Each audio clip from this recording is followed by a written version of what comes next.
Hi there, Ellwood City Wolverines fans. This is Brad Windhorst bringing you live coverage of tonight's matchup. It is homecoming from Helling Stadium in Ellwood City, PA. We're bringing you the matchup between the Beaver Falls Tigers, who come in tonight's contest 2-0, versus the Ellwood City Wolverines, who are looking for their first victory of the season. This is homecoming, so we are going to start off, before we do our pregame ceremonies for the home court for the Queens, this afternoon, the drawing, shall we say, or in this case, the crowning of the Kings occurred. So we're going to play that recorded video here live on our feed, and then we will come back to you guys for the homecoming Queen Court. So we're going to show the boys that was filmed this afternoon here from Helling Stadium, and then I'll come back to you guys and we'll talk a little bit until we get some pregame ceremonies. Enjoy.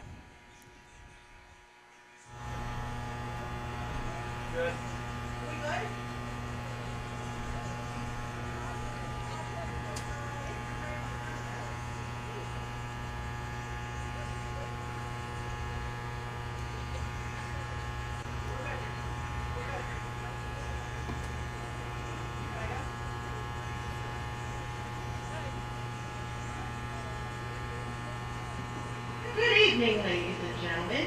Welcome to the 2020 Homecoming King Crowning Ceremony. This evening, our beautiful Maya will be the crown bearer. And let me start by introducing our fourth. Devin Allen, escorted by Selena. First up is Devin Allen. Devin's activities are vice president and drumline captain of the Blue Band, German club, and a history club member. His future plans are to attend a community college.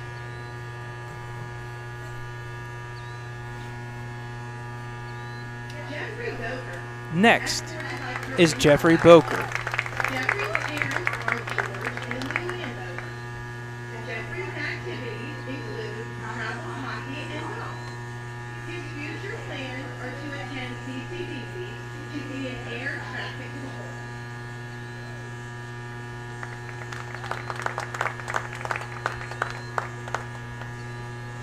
Jack Brown. Next is Jack Brown. Michelle Burton and Jason Brown. Jack's activities are cheerleadership, choir, and the musical. His future plans are to go to DC3 and then transfer to Slippery Rock University for their education.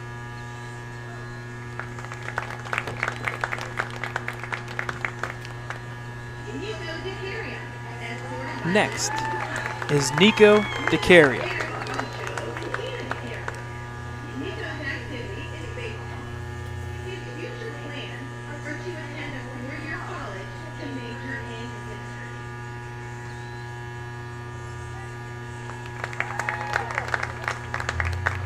Sammy DiCaprio, escorted by Abby Next is Sammy DiCaprio. Sammy's activities include baseball, basketball, and football. His future plans are to attend a four-year university for a BSN in nursing.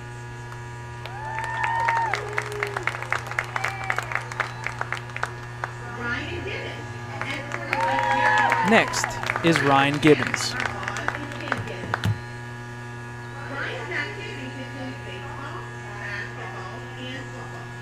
His future plans are to attend a four-year university to study engineering.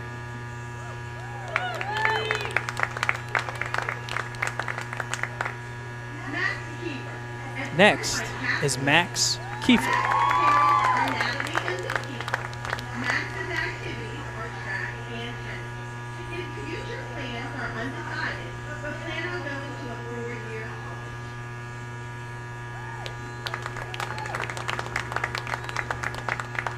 Russell Murray, escorted by Next Davey Bishop.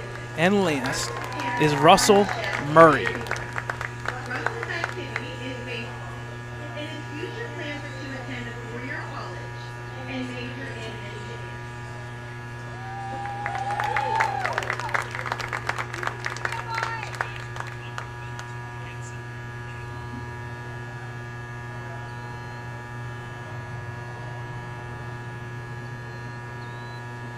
now, ladies and gentlemen, the moment you've all been waiting for, to crown our kings. Yes, you heard me correctly. It's 2020, of course we have an eye and there's two kings. The first king of the evening Drum roll, please. goes to Nico DeCaria.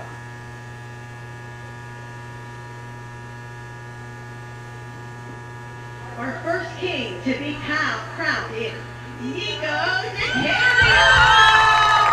So again, first king went to Nico DeCaria.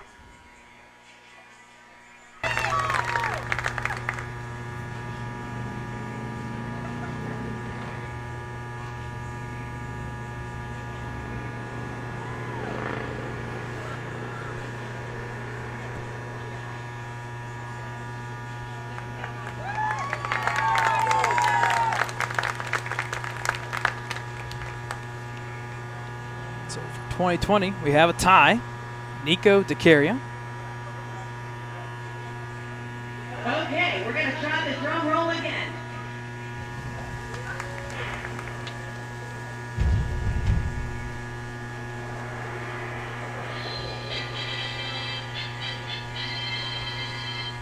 And our second king is Ryan Gibbons. And the second king is Ryan Gibbons. So your two kings for the 2020 Homecoming King Court is Nico DeCaria and Ryan Gibbons.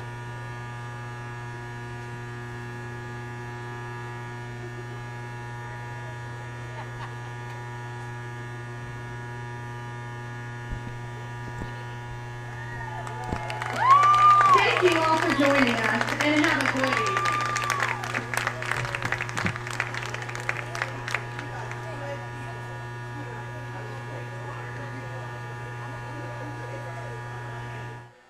All right, folks, we're back live here from Helling Stadium for tonight's matchup between the Ellwood City Wolverines and the Beaver Falls Tigers. Tonight is homecoming. As you can see, they are setting up for the homecoming court for the ladies. We will be starting here shortly. You will be hearing my name, or sorry, my voice for pretty much the first part of tonight's segment, as one of our own, Chloe Sturgeon, is on the court for the Wolverines in the homecoming court. So that takes away Thad Sturgeon, the voice of the Wolverines. So tonight I'll be calling the pregame.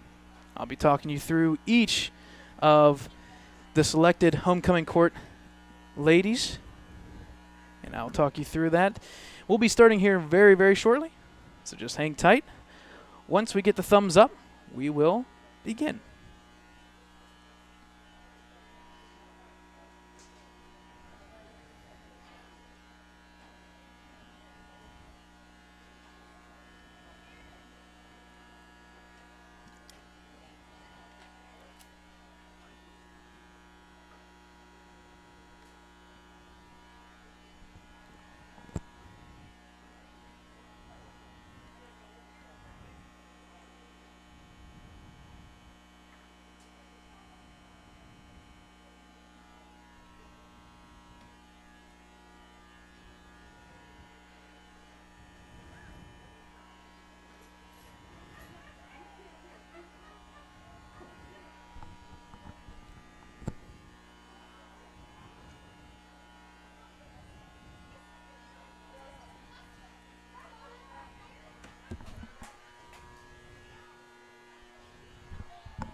Okay, so we have gotten the goes up. We got the thumbs up. We're ready to go. Homecoming 2020 from Helling Stadium. Welcome students, parents, alumni, and friends to Lincoln High School's 64th annual homecoming festivities. Thank you for joining us tonight as the spirits are high and our football team is poised for a victory against the Beaver Falls Tigers. Stepping across the field now is just a small representation of the fine young women who make up the senior class this year. And one of these ladies will be crowned Lincoln High School's homecoming queen. Let's meet the 2020 homecoming court. Olivia Battaglia, escorted by her father, Steve Battaglia, is the daughter of Steve Battaglia and the late Carolyn Battaglia. Olivia played volleyball for several years and currently plays basketball for the Wolverines. She is also a member of the Senior High Student Council and French Club. A high honor student, Olivia was inducted into our school's chapter of the National Honor Society. Upon graduation, Olivia plans to attend West Virginia University to study business. Sarah Boots. Sarah is escorted by her father, Daniel Boots, and is the daughter of Daniel and Vicky Boots. Sarah plays recreational softball and participates in the annual school musical. She is also a member of the Senior High Student Council, French Club, History Club, and the National Honor Society. In her sophomore year, Sarah was elected class secretary and was also awarded the Class Leadership Award. Sarah plans to attend a 4-year university and pursue a career as a pediatrician. McKenna Hall, escorted by her uncle, Jamie Macomb. She is the daughter of Tanim Hall. McKenna was elected treasurer of Senior High Student Council and is also a member of Art Club, Caring Team, Club Hope, the Ellwood City Culture Club, and History Club. In her junior year, she served as class treasurer. McKenna loves to perform and showcases her talents in the annual school musical and choir. She also participates in the Unified Bocce team. A high honor student, McKenna was inducted into our school's chapter of the National Honor Society. She has received such honors as the Rachel Carson Healthy Planet Award and the Chatham College Award, World Affairs Council Rotary Ambassadorial Scholarship. Upon graduation, McKenna plans to attend a 4-year university to study environmental science and sustainability. She also plans to pursue her master's degree and serve in the Peace Corps overseas.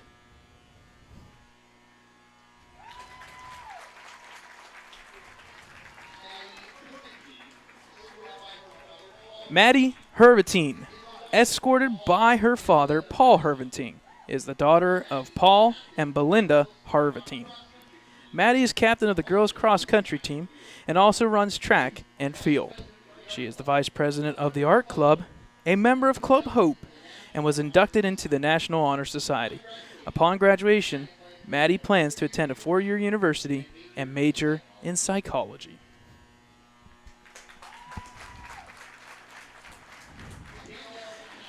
Danielle McCown, escorted by her father, Chris McCown, is the daughter of Chris and Stacy McCown. Danielle is a co-captain of both the varsity volleyball team and the unified bocce team. She is a member of Senior High Student Council, History Club, and Save Club.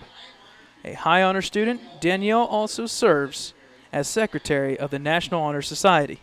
During her junior year, Danielle was named a first-team all-section volleyball player and third-team all-WIPIOL. Upon graduation, Danielle plans to attend a 4-year university to study architectural engineering.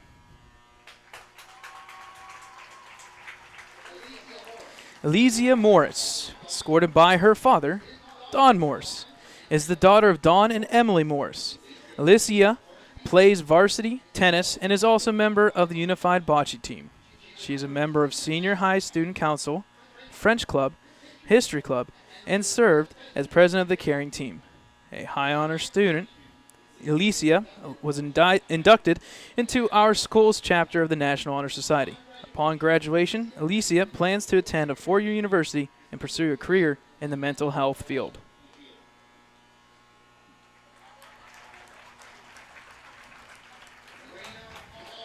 Raina Pollock, escorted by her father, Patrick Pollock, is the daughter of Patrick and Rolinda Pollock.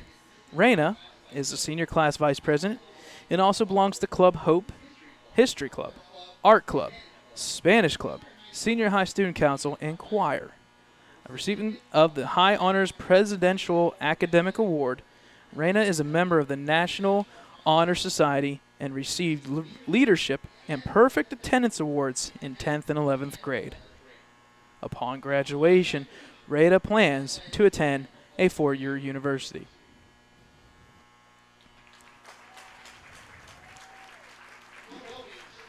Chloe Sturgeon, escorted by Thad Sturgeon, is the daughter of Thad and Chris Sturgeon. Chloe is the captain of the varsity girls basketball team and also serves as president of the Sway Dairy 4-H Club. She belongs to Senior High Student Council, French Club, and is on the judging team for Beaver Lawrence Dairy. Chloe belongs to our school's chapter of the National Honor Society and placed 10th out of 210 contestants in a national dairy showmanship competition. Upon graduation from Lincoln High School, Chloe plans to attend a 4-year university and pursue a career in the medical field. She also intends to continue her work in agriculture.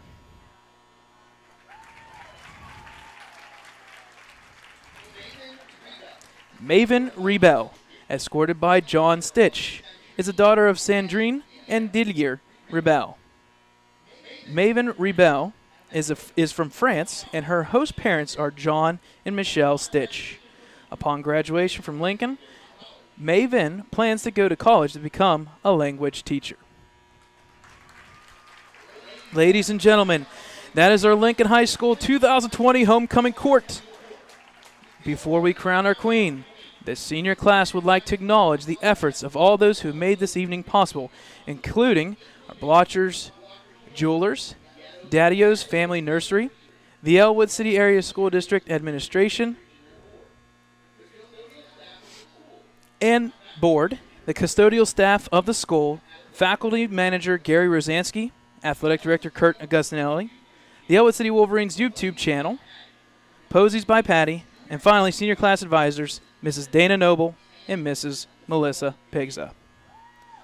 Crowning this year's queen will be Lincoln High School's 2019 homecoming queen, Saylee Grinnan.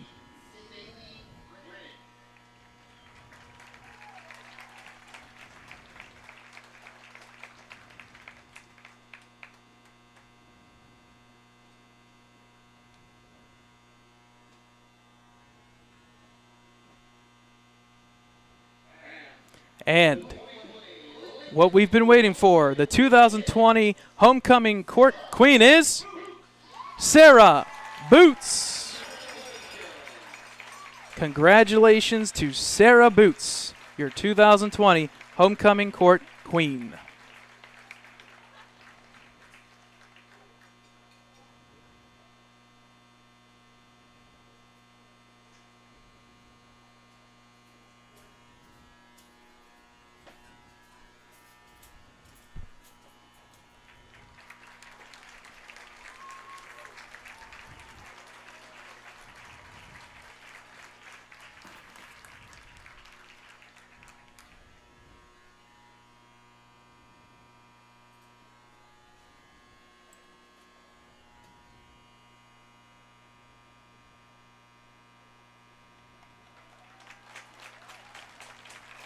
Once again, a big thank you to everyone who made this possible tonight. That was our 2020 homecoming crowning of our queen for tonight's action. So you've been able to witness the boys, in this case the king, being crowned. We had 2 of them this afternoon. We showed that replay. You can watch the replay of both the crowning of the king and the queen tonight on our YouTube channel and our website, www.ecwolverines.com. The 2 kings tonight were Nico DeCaria and Ryan Gibbons. And once again, what you just witnessed live was the crowning of our queen, Sarah Boots. We'll take a short little break here, and we will come back. We got about 15 minutes till kickoff, so we'll chime in with about 5 to 10 minutes left here. We'll let Thad Sturgeon in his glorious cowboy hat help finish clearing off the field, and he'll eventually meet us, and he'll come up, and he will chime in with the beginning of tonight's game. Tonight, From Helling Stadium, it's Ellwood City Wolverines looking for their first win against Beaver Falls Tigers.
Hi, friends, and a very pleasant good evening as we come to you tonight from Helling Stadium. And what a beautiful night it is as our Ellwood City Wolverines are hosting the Beaver Falls Tigers.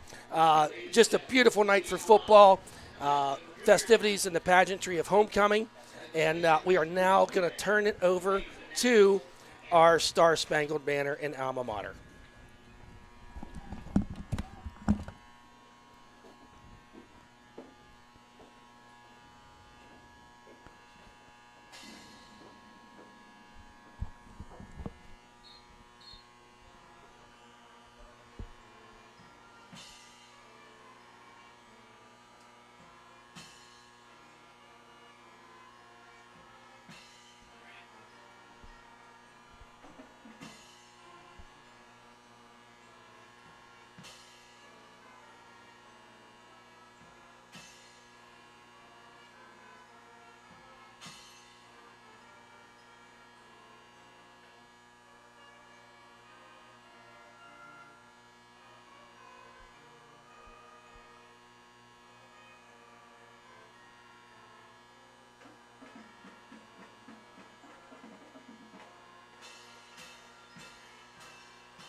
We back on? Yippers, we're ready to go. Okay, hope you enjoyed the Star-Spangled Banner there by our Lincoln High School Blue Band. But just so great to see fans here in the stands. The school board made the decision here just earlier this week. They were letting over 1,000 people in here. So on this festive night of homecoming, it's great to see a limited amount, but we do have a lot of parents and fans here in the stands. We're so happy to see. I want to thank Brad Windhorst for taking care of the pregame festivities with the homecoming court. If you saw me down there with my daughter Chloe, made the court, and just a real honor to be able to walk across the field with her and 8 other, with the foreign exchange student, 8 other of the young women here of our senior class, and just all tremendous girls, and you got to watch so many of them grow up, and it was just so much fun to do. Hey, we got kickoff. They kind of sped the clock up there on us, Brad. So right. Wolverines now will be kicking off. Gibbons kicking off down that left side, taken there to 28 by 26, and he falls. About 4 yards there for number 24 of Beaver Falls. Robert Rhodes stuck, and that'll be Beaver Falls ball at the just shy of the 35-yard line. Beaver Falls coming in the contest 2-0, and alongside Brad Windhorst here, didn't get introduced off Brad and myself, Thad Sturgeon. Beaver Falls coming in ranked as at number 2 in a WPIAL and very high on the state side of things, and you're going to see why here as some of their players come forward. Number 1, Shalik Livingston is the quarterback. We've seen him the last couple of years. There's a handoff there to big man number Shalik Livingston with the carry. I beg your pardon, I messed something up there. Get picked up of about 6 on the play, going to bring up a 2nd down and 4. Ball at the 41-yard line. It's number 11, I beg your pardon. Number 11, Jared Brickner at quarterback. Where he's crowding the line. Backside pressure. Number 11 throws complete to number 4. He's down. Tyler Jones. Enough for the first down right at midfield 50. And that's early on here, Brad. In 4 plays, we've seen 2 players slip. I was just down on the field. It felt pretty good to me walking across there in the boots. But something to keep our eye on as the evening progresses. Ball right at midfield. First down for Beaver Falls. We've also heard this Brickner name before. There's Yes. been 3 Brickners for Beaver Falls in the past. Is that where we're hearing it from? Because we've played Yep. this about 5. Oh, we had movement there. Stop the play. I want to say Ellwood moved, but I don't know if they got into the neutral zone. Guys calling false start on this side from the looks of it. Very good. We'll take it. False start, 5 yards back for Beaver Falls. You know, Ellwood City defense last week played a really good New Brighton Lions team and only held them to 6 points. Kind of that bend but don't break kind of defense last week. They were able to get down there. Brad and I, we chatted earlier in the week. Nia Green was Beaver County Times Player of the Week. However, he did run for 142 yards, but in a 6-0 contest, he did not take over the game. The Wolverine defense held him in check and out of the end zone. Let's see what they have dialed up here tonight on this 1st and 15. Brickner back to pass, has some pressure, thrown to number 8. The ball falls incomplete to Tyler Kane. He was open in that mid-level downfield. Out there on defense right now, got Andy Vrabel at number 50, number 53, Cameron Reynolds. Didn't see him much last week on that front line. I think the young Heighton Raiders out there filling up the meat on that front line. Going to bring up a 2nd down and 15 for Beaver Falls. Ball at the 45-yard line. Man in motion. There's a handoff. Up he goes. He's at the 40, 35-30, 25-20, 10-5, touchdown. That's number 1, Shalik Livingston, part of that high-powered offense, 2-back system, and that was good for 55 yards. 55-yard run. We didn't have much of a pregame show with homecoming. I think, Brad, you would have said the key for Ellwood to have any chance tonight is limit the big plays. Yep. Because they have 2 running backs on this team. One already signed to Syracuse, a D1 school, will be playing on Saturday next year. And then Livingston, who he's been racking up yards the first 2 games as well. And we saw him do it there. 6-0, Beaver Falls, 10-13 remaining here in this first quarter. They are going for 2. Is this bothering you? Nope, you're good. So 11 once again. 11. Up. False start False here. start. I think we're going to get Brad. Or are they going to say delay of game?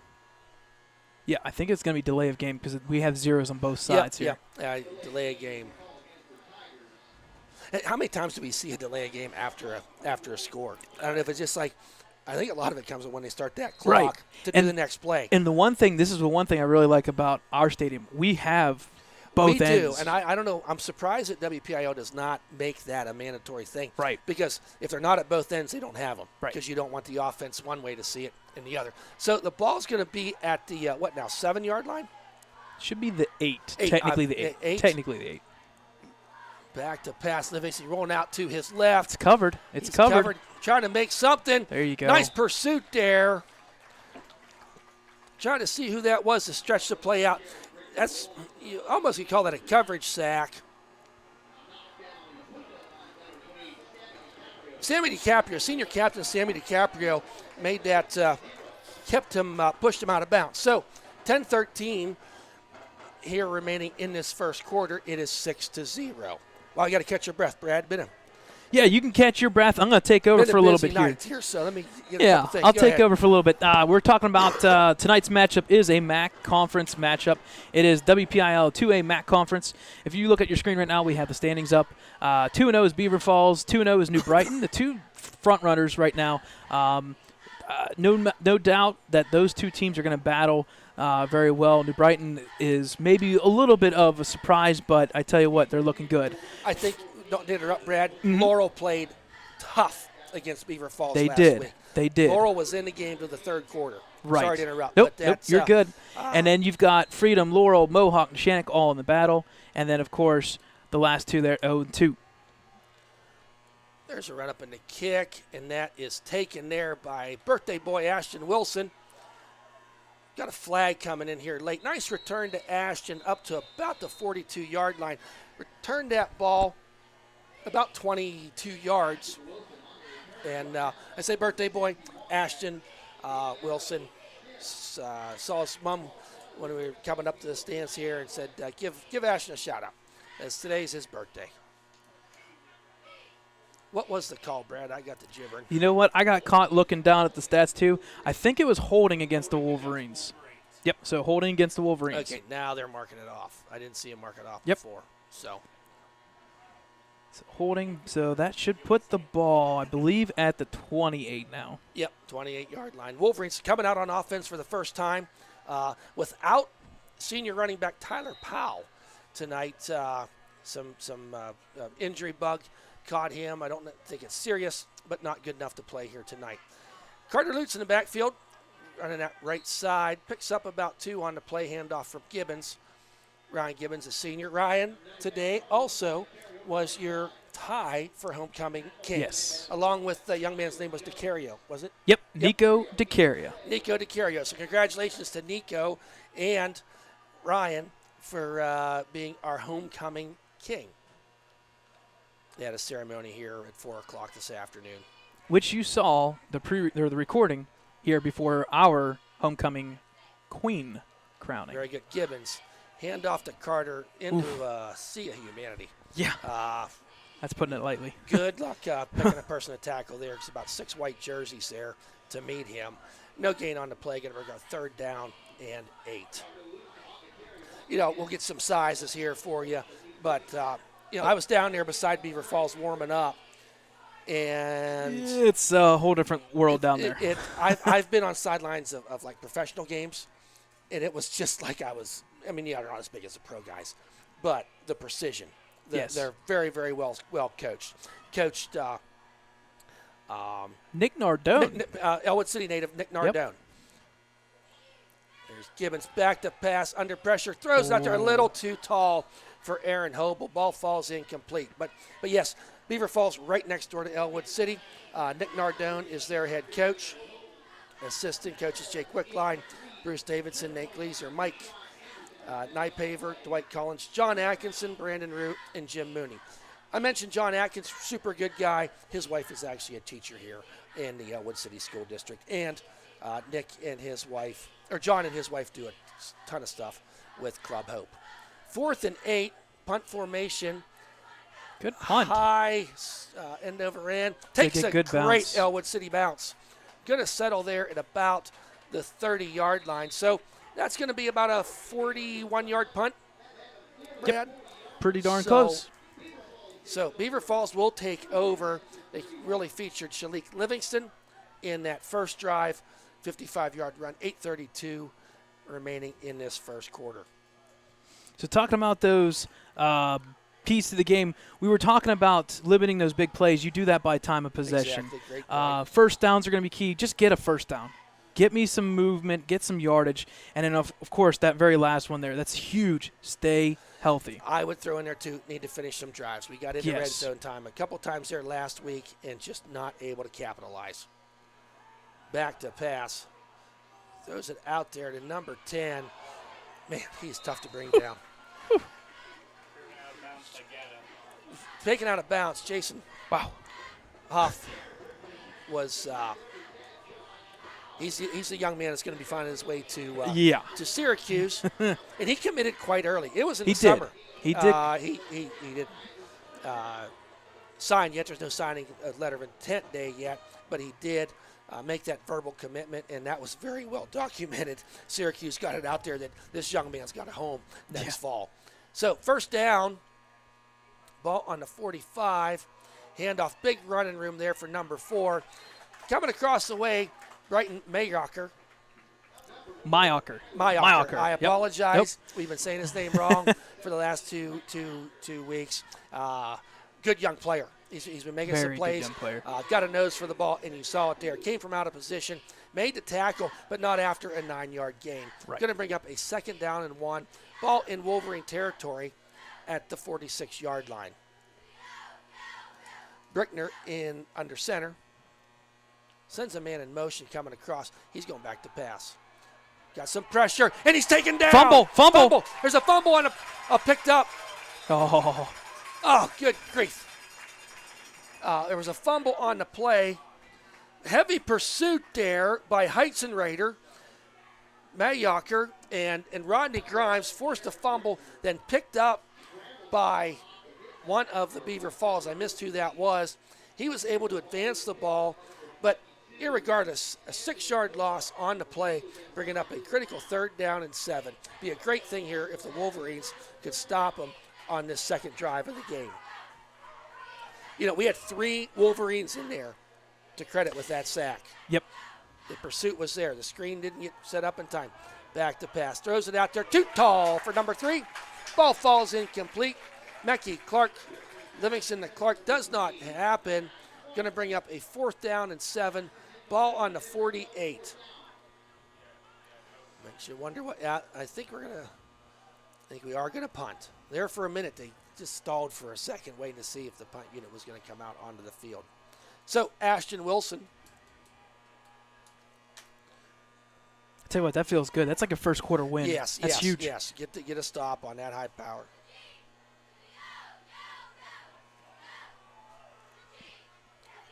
Flag on the play, fair caught. Brad, I think I need turned up a little bit. People saying they can't hear me this well. Okay. Appreciate people sending out a text letting us know what we're hearing. I appreciate that.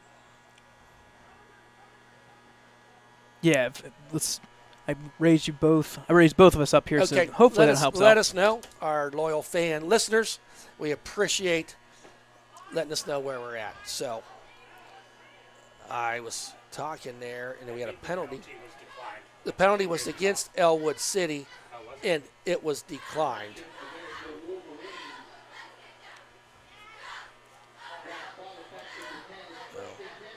Got a full slate of cheerleaders tonight. Got the band. The Ellwood City School District gave tickets to the Beaver Falls band to let them come up and play. I know that they appreciated that, and a nice gesture on behalf of the. I think it was a penalty against the Wolverines, and I think they did accept Okay, it. I apologize. Gibbons, hand off to Carter Lutz on that right side. Not much running room. Yeah, the ball's back at the 10-yard line starting on this drive.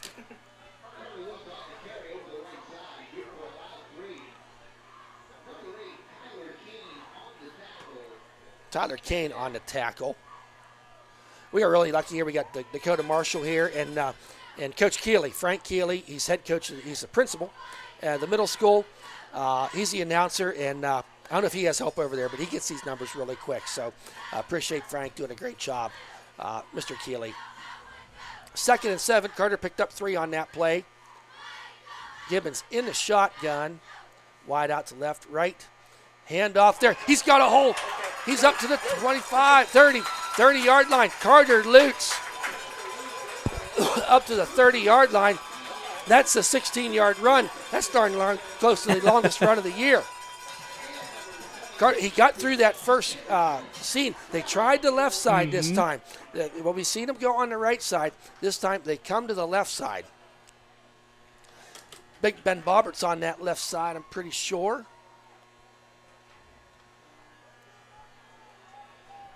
Number 50, Andy. Oh, that's number 60, Stifler over center. Second one in, I can't see that number. 2 wide outs to the right. Sidecar to Gibbons left in the shotgun. And off the, he fumbled. Did he get it I think back? Beaver No, Falls. I think Beaver Falls got it. I think it was number 4. Number 4, Carter got the ball and was hit immediately on that right side. Ball squirts out, recovered by number 4, Tyler Jones.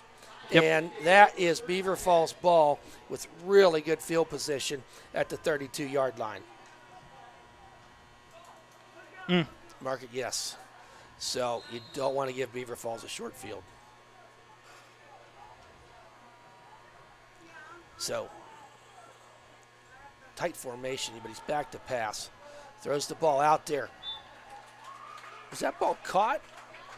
I think it was dropped. It was dropped. dropped. It almost looked like it was tipped initially. Yeah. Yeah.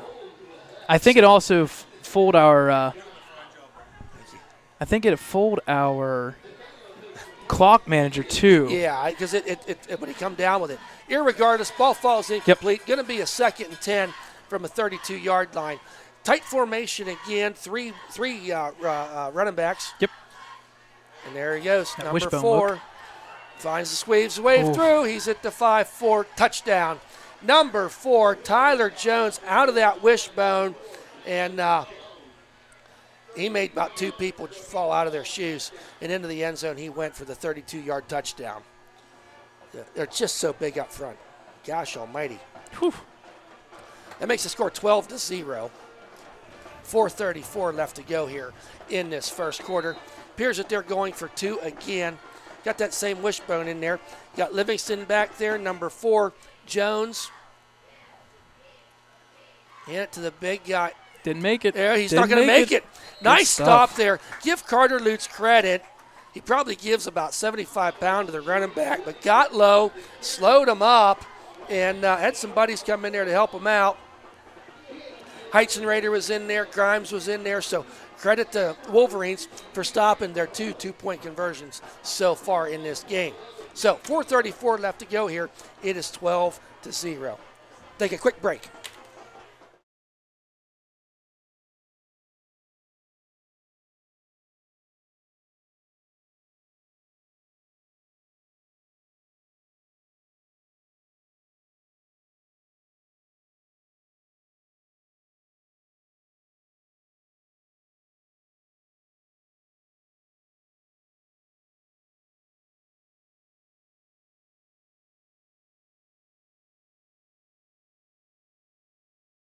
And now we are back, run up in the kick, high end over and kick. Taken there by Gatto at the 17-yard line. Got a hole up the middle, got some blockers, making it move. He keeps that pile going. Nice return all the way up to the 43-yard line. That was about a 35-yard return, Brad? For young, not young anymore, he's a senior. You've been watching this kid play for 4 years. Zach Gatto. If Rob Gatto's listening, he just laughed. There's been a Gatto on a football team for like every decade. Yeah. Different families, but they're Rob was a great player back in the late 80s. Okay, enough with the history. Gibbons under center. Hand off to Carter. Oh, gosh. Hit in the backfield. Where did he come from? Untouched. 4. Tyler Jones the linebacker. Hits Carter. Come up from that linebacker position. Wow. And I tell you what, if Mike Tomlin would say that was gap fill. He came in the gap and just was there to meet Carter Lutz for loss of about 2 on the play. Hey, shout out to our friends at Doggone. We're on over there tonight. They also do cover our junior high games, so appreciate their support of the sports programs here at the high school. And I believe our Thursday night dinner was sponsored by Vinny's. Yes, it was, Vinny's. So thank you to Vinny's. I'm sure that was good eats and lots of it. Vinny's restaurant over there, great Italian food. Right off Main Street back there. So appreciate Vinny's helping out, feeding the players there. You got to make a lot of food for these guys. You get about 38, and then you throw some coaches on there. Gibbons in the shotgun, 2 wideouts to the left, 1 to the right. Delayed handoff to Carter that time. They were not fooled. Big number, I think it was 52. 52, Anthony Kalzer, 6'3", 205. And big number 70, Damian Lee, just a 9th grader. Wow. 5'10", 265 was in there. Loss on the play of 1. Going to bring up a 3rd and 13. If I'm right, when I looked at the roster, I did see a couple, or at least one 3-0-0. There was one out there, and I'm like, whew. That was him. Mm-hmm. Got a couple on there as we'll be talking about as the night progresses. So 3rd and 13, Wolverines, who actually last week were not too bad on 3rd down conversions. They were pretty good before. Gibbons back to pass, makes the first wave miss, picks up the ball. Nice. Oh, jeez. Oh, good man. hit. Big hit there on Ashton Wilson. He got his mitts on it, but up to hit him with authority. I think this is going to be declined. I'm wondering if Gibbons crossed the line of he was there scrimmage. Or not. Big hit. Tyler Jones is having a game. Roughing the passer. No, I did not see that. I missed. I was looking downfield. See that too. So roughing the passer. That's a first down via the penalty way. We'll take him wherever we can get him. I mean, I did see Gibbons shaking his hand, so I'm wondering if that's what that was. He was walking over here gingerly. It almost looks like a spot. Well, it was 10 yards. They needed 10. It would have been 10. 15. It was 15. 15. Yeah, 15 yards. Sorry. So. We'll get at some point. Yeah, one of them's right, folks. One of them's right. Pick one you like, and we'll go with it. Nonetheless, the ball's right at the 45-yard line. First time tonight, Ellwood City finds themselves in Beaver Falls territory. And in the first quarter. Yes. 2:53 left to go here. Gibbons back to pass. I like this Throws look. it out there. Big number 87. I like this look. That's another first down. Aaron Hobel. Number 9 with the tackle. Number 9, Quadir Thomas with the tackle. But a 10-yard catch and go by Hobel. I like how Hobel just kind of designed there. They weren't afraid to send them downfield. Right. I don't know if you watched much tape this week, Brad, but the Wolverines have kind of maybe been guilty of not going down the field. Right. They've not. I don't know if they've thrown a ball more than 20 yards this year. So teams start to know that. Go ahead. Let's set them wide receivers down the field. If it's not there, then you can hit Hobel underneath. Yep. For a 10-yard pickup. 1st and 10. Gibbons handoff to Carter Lutz. Dives Trips a little forward. Tripped up there, but positive yardage. Going to go about 3 yards on that. On that play, going to bring up a 2nd down and 8. They gave him 2. So fast moving here, first quarter. No sun glare here tonight. It's a sunny night, but it's a little dark a little earlier, so not dealing with that. 2nd and 8, the Wolverines driving here, aided by that roughing the passer. Gibbons sends Batafor in motion. Hands off to him. Horse collar, Horse baby. collar. There it is. Called it. Spads got out there on that jet sweep, and we've seen him run that effectively, but was taken down via horse collar. That number 4, Tyler Jones, we keep saying his name a lot here in that linebacker position. I'm assuming this is horse collar. Yeah, they're talking to the Beaver Falls side right now, which makes me ponder that should have been a horse collar. It should have been a horse collar. It was so clear on this side. Helmet to helmet, so contact. So they're saying helmet to helmet. Against the Wolverines. Contact. So illegal contact. That's a 15-yard penalty. Yeah, it's illegal contact. I did not see that. I was looking at the horse collar. That is like a new rule this year where a player cannot initiate contact with the crown of the helmet. Right. So it's just one of those weird that brings things. up a 2nd and 25. I hope I'm wrong, but things like that are drive killers. Yeah. So 10 seconds on the play clock. Ball right at the 50-yard line. Okay, Gibbons back to pass under pressure. There. Throws it Okay, deep, he's there. got a man Come down on, there. decap. Oh, just over the stretched hands of Samby DiCaprio.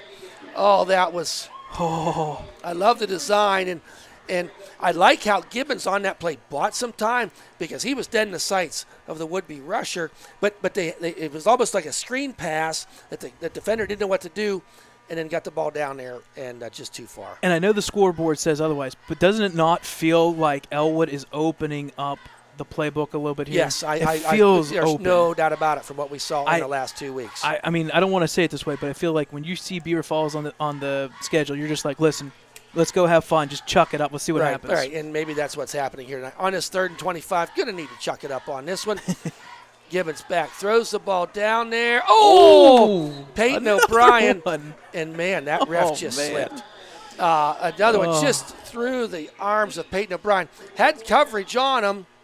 Coverage was good, but it would have been a beautiful, beautiful catch. The coverage was good, but neither of them looked back to the quarterback, so he was there. And it was there, just was not able to get his mitts on it. That's going to be on 4th and 25. I don't know if you saw it or not, but the one ref, I tell you what, if I would have slipped like that, you'd be picking me up with a stretcher. But he is up moving around. I'm just wondering if this field's not just a little bit slippery on there tonight. So punting is Gibbons had. Looks like we had a false start. Or no, check that. Timeout. Timeout. They're saying timeout. Beaver Falls. Beaver Falls timeout. So we'll take a timeout too. We'll be right back.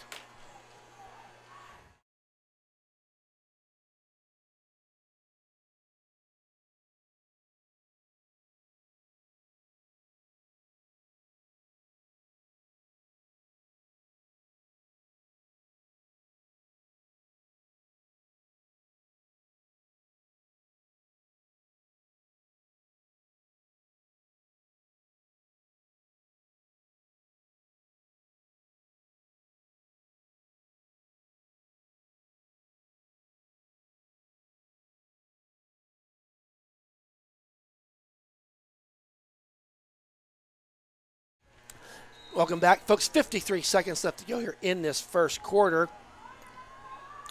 Gibbons back to punt. Another good punt. This is going to roll a little bit. Yep. Goes Right out of bounds. No return. At We the like that. 24-yard line. We like no returns. So it'll be 1st and 10.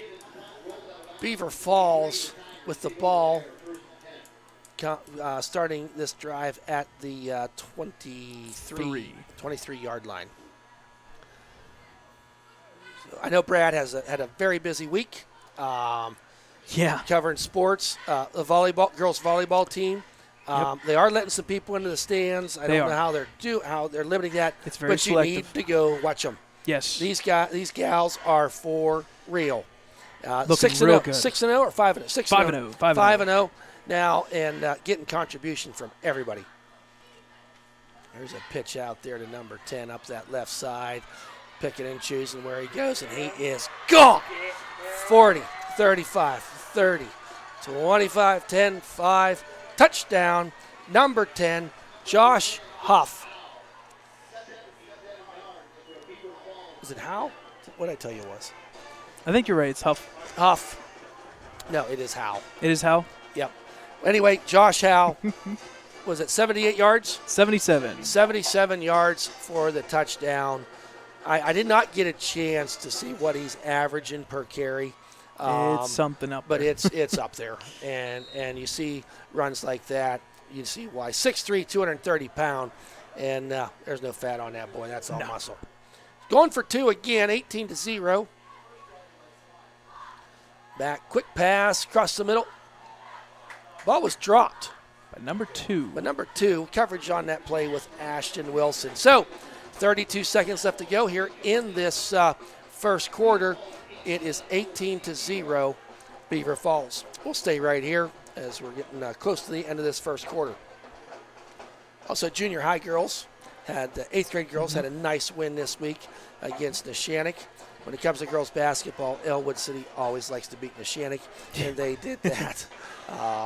And for I believe that's the second time now that we've had it live on our Facebook live page. So we finally figured that one out. We finally got it all set up. Dom and Coach Paul Hervatine over there is doing some great wonders. A lot of good action. And in fact, I mentioned this last night, this, I believe, is officially the 61st event of the fall year. And it's the 4th week. If you can talk them all of them, 61. Oh, run up in the kick. Low line drive kick taken there by Ashton at the 17-yard line. Finds his way through the first wave. Pinballs around. Flag comes in late. Ball's going to settle at about the 40-yard line. Let's wait to see what this flag is. Wilson about 23 yards on that return. We'll see what happens with that penalty.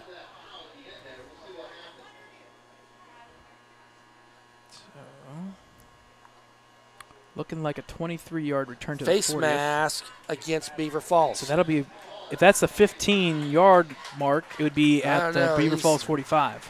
He just took 5 steps. Okay, so just 5. Yep. Incidental. Help me out here, teacher. So the Wolverines will start this drive at the 45-yard line.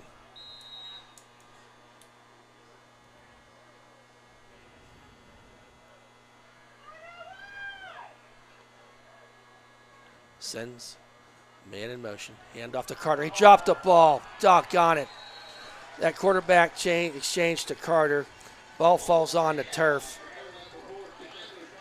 Tyler Jones in there. That kid's got a nose for the ball, for crying out loud.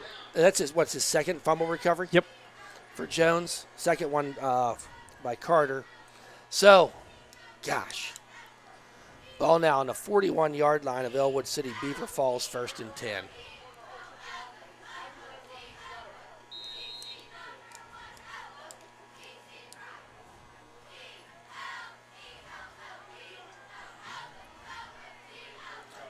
So, I formation this time.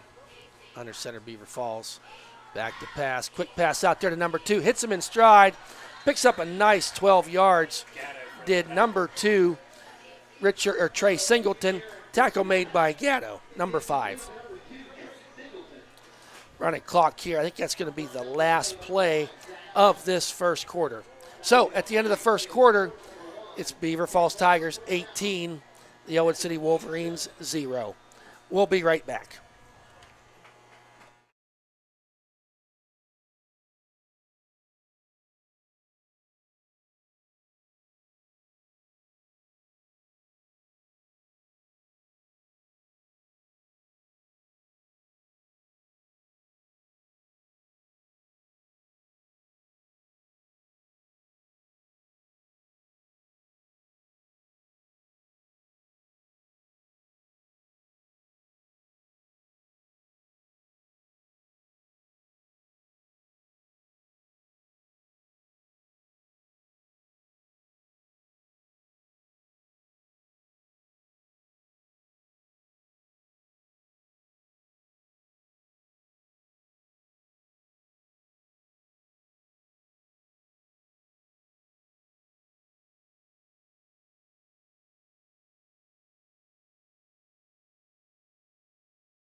Welcome back, folks, as we start this second quarter. It's 18-0 Beaver Falls. 1st and 10, ball on the 28-yard line. Bringing a man in motion. Jet sweep around there, number 9, long strides, picks his way through. Driven out of bounds there by number 7, Caden McClymans. The ball carrier was, I said his number. Number 9 that time, Quadier Thomas. I think there was a penalty. There it is, holding. Beaver Falls. Holding against Beaver Falls. Yep. So that about 7-yard gain will come back. It's a spot foul, 10 yards from there. Puts the ball to 30-yard line. So it's going to be a 1st and 12. Throw on the cheerleaders.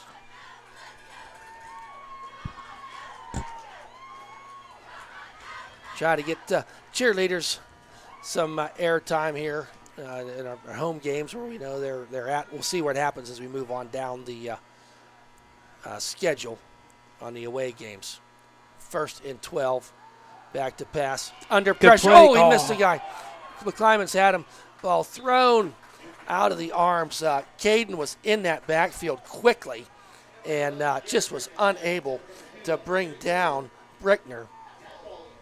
Brickner's not afraid to move around back there. No, he's not. We haven't really seen him run the ball a whole lot. Yeah, which is surprising. But with 7 passes so with far. With the stable of running backs that they have, yeah, you don't really need to run. Yeah. So 2nd and 12, ball right there on the 30-yard line.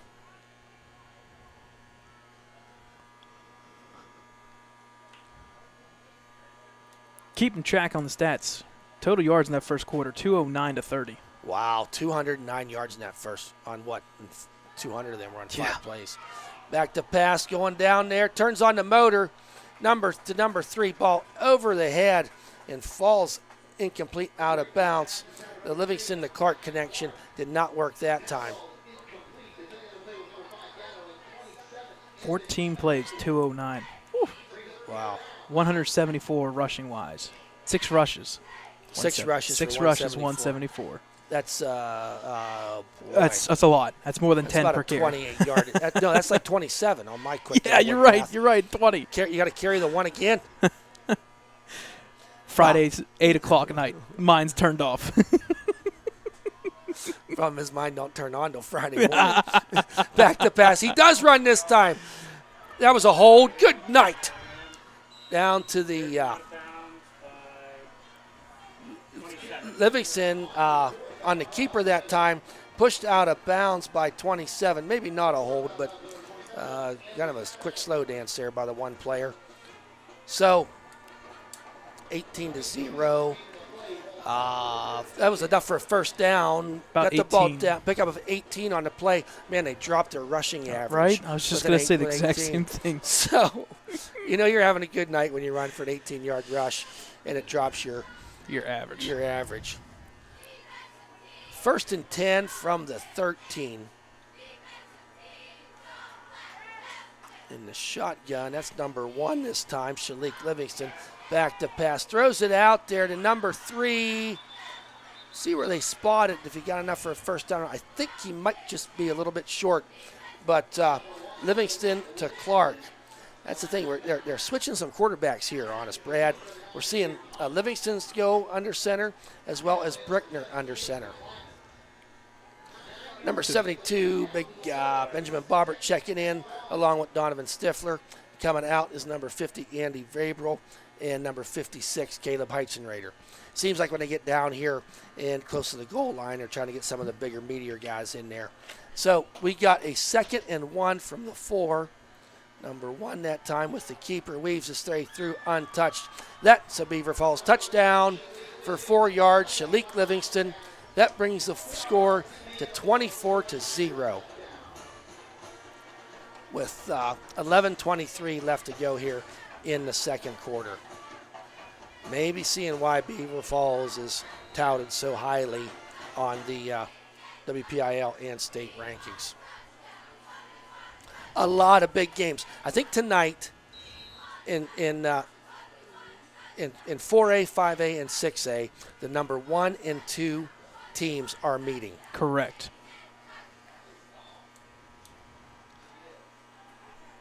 So Brickner in there this time. Number 10. No, number 10. I beg your pardon.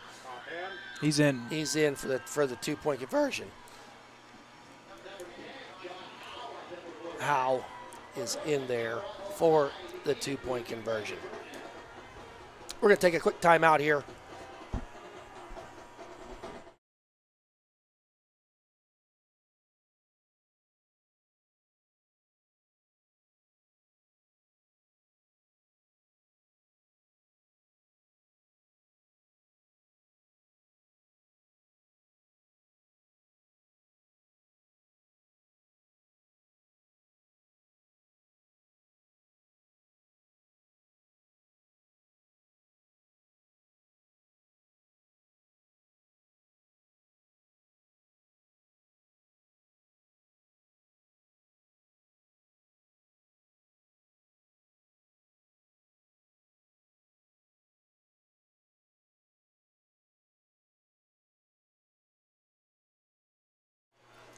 Welcome back, folks. 26-0 here.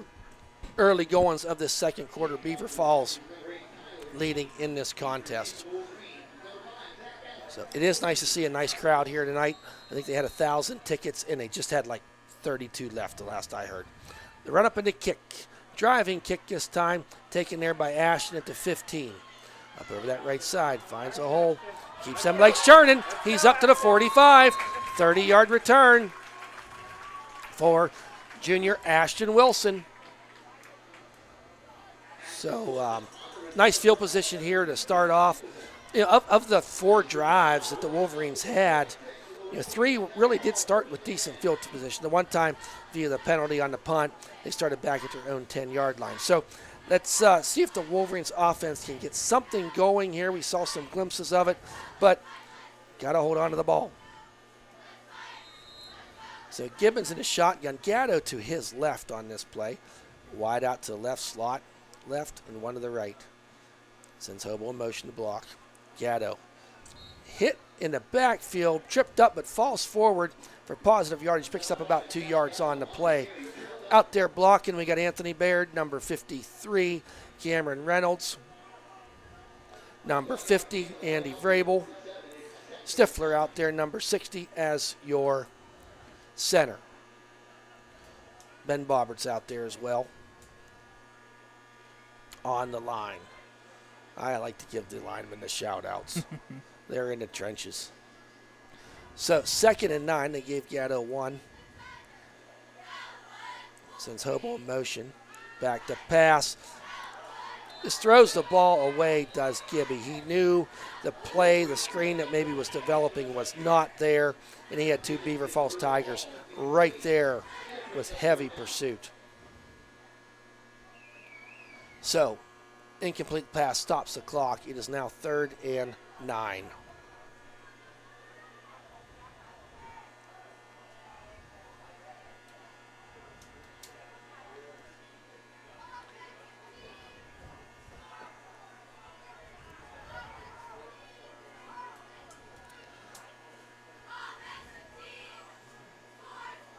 7 seconds here on the Yeah, I play need to clock. get it going. I just was thinking that too. Down to 4. Got to get set, guys.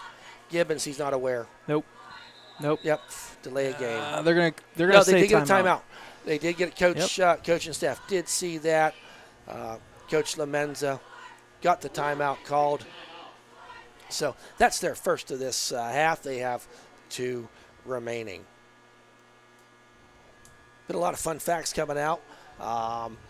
We're not that smart. We just read a lot of stuff. And at the start of the season this year in the NFL, there were 19 players from the WPIL on starting rosters. What's the closest one?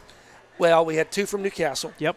And unfortunately, Malik Hooker is, if you saw that, is done for the season. ACL. I heard that it was a torn, and then I'm assuming it was torn. Yeah, Okay. torn. Okay. And Geno Stone. Central Valley had a couple on there. They did. Yeah. And those were the 2 real local ones that. Was one of them Whitehead? Yeah, Whitehead. Okay. There were 3 that played in the Monday night game. Okay. There's 3. Wow. There's 3 in the Dolphins.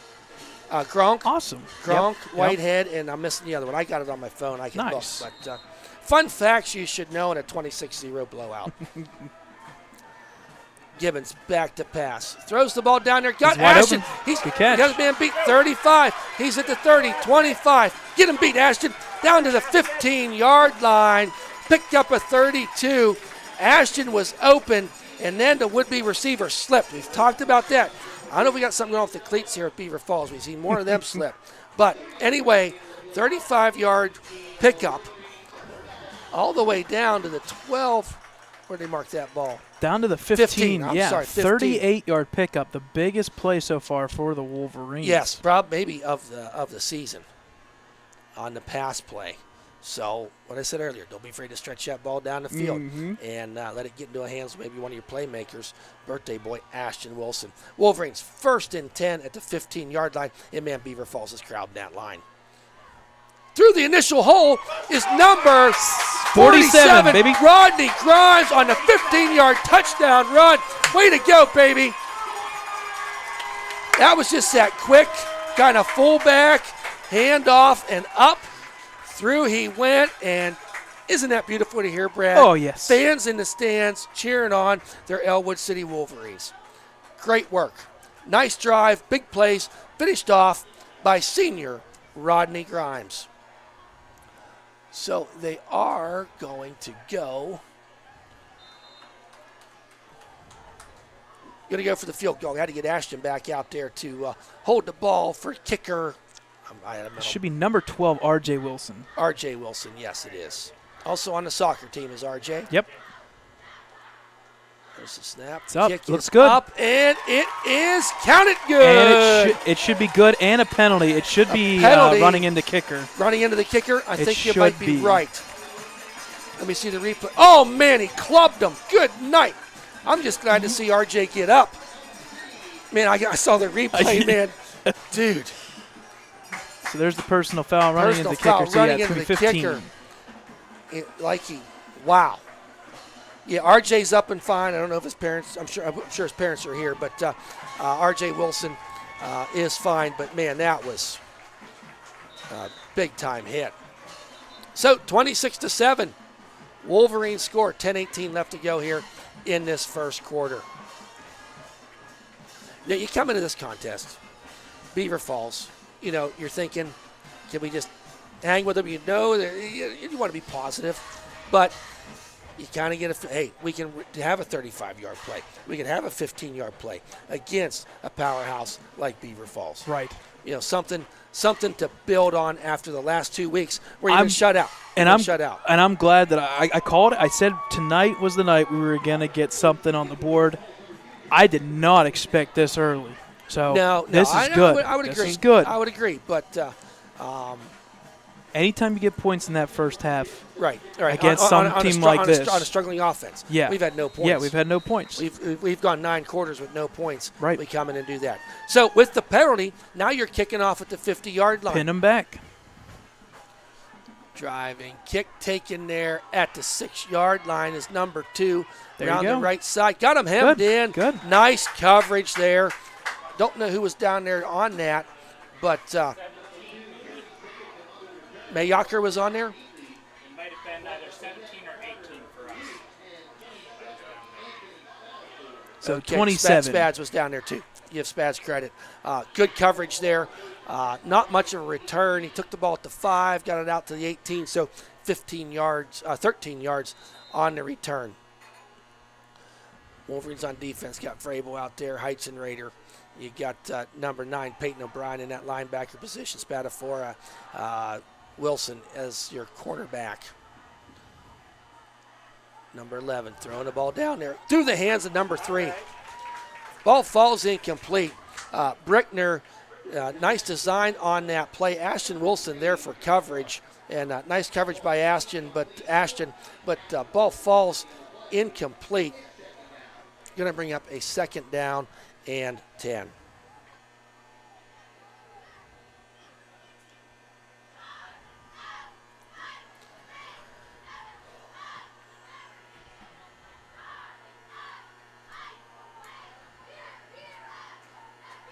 So in a quarterback under center number 11, Brickner. Move some people around in that I formation. Pitch out there to Huff. He's got a lane, and he's 35, 40, 45. He's turned on the Jets. 40, 35, 30, 25, 20, 15, 10, 5, touchdown. No flags that I see on the play. He took 82 yards. Did number 10, Josh Huff. For the Beaver Falls touchdown. It's now 32-7. That kid, as big as he is, he just glides. He just kind of. He's kind of low to the ground. It's not nothing long, lengthy, but it's just it's a treat to see. I think he could be He could be a power back, but he's getting so much room that he gets an open field. And he was, for a big guy, he was pulling away from some of our speedier players. Trying a 2-point conversion again. Quick pass out there. Dropped again. No, I give credit. Give Ashton Wilson credit for getting his hand in there and knocking it down. So the 2-point conversion fails. It's 32-7. 9:57 left to go here in this 2nd quarter. We'll be right back.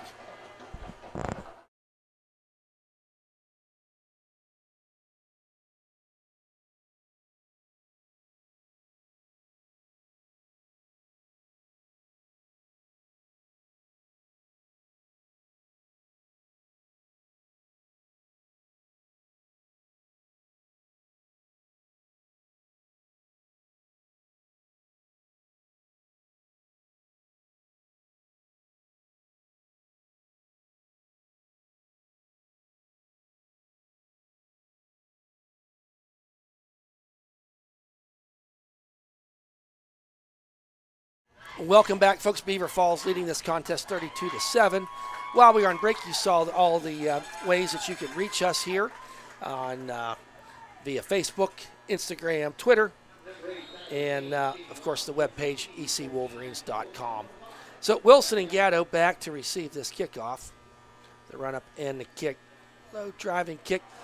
Taken there, fumbled by Gatto. Picked the ball up.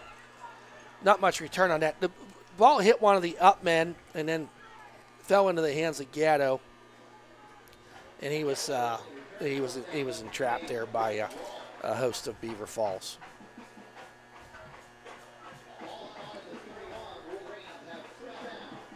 First down now for the Wolverines. 9:52 left to go here.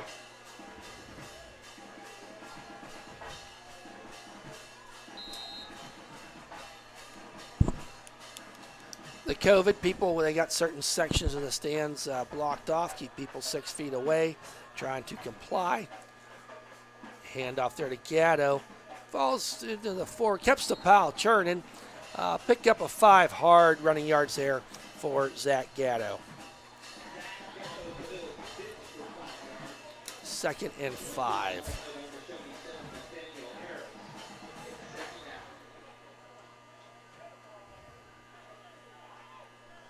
So ball on the 36-yard line.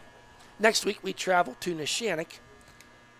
Going to be a couple away games. We got Neshannock away and then Freedom, a Saturday night game 2 weeks from tomorrow.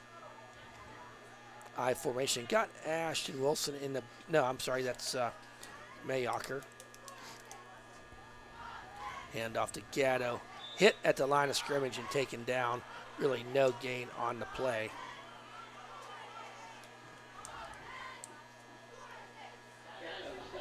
That was Grimes in there blocking. I beg your pardon. So going to bring up a 3rd and 5 for the Wolverines.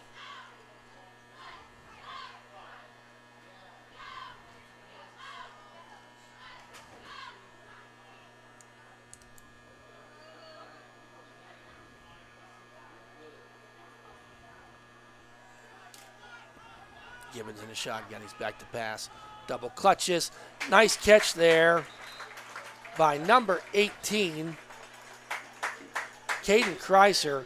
Needed 5. Got about 10 on that play. Enough for a Wolverine first down. So now Gibbons back that time. He kind of double clutched and hit Kreiser going across there. So bring it in. Aaron Hobel's checking into the game along with Grimes. Checking out is Ashton Wilson and Caden Kreiser. Total yards so far, 100 for Ellwood, 322 now for Beaver Falls. Wow. Their average just went up with that run. Mm-hmm. Gatto tries the right side. Collard there. Legal tackle. But got him up high was the Beaver Falls. Pick up of about 2 on the play. Going to bring up a 2nd down and 8. I just gave him 1. Going to be 9.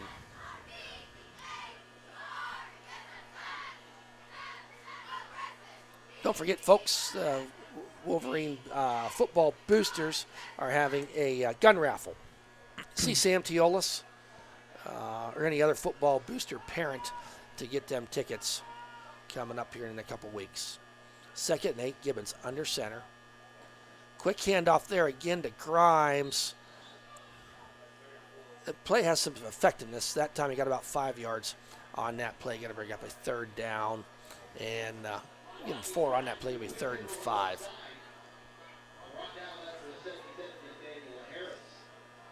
Nathaniel Harris on the tackle. So stick around for halftime. Folks going to get to enjoy the Beaver Falls Band as well as the Ellwood City Blue Band with some halftime scores and stats to go along with that. 3rd and 4. Ball about midfield. Gibbons, the ball goes up. Oh, Gibbons tried a quick pass there as he was under duress. The ball was deflected and ball falls incomplete.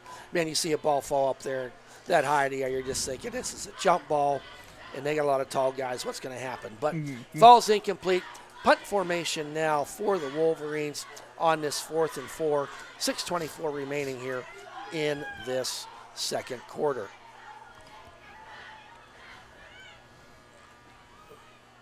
Waits the snap.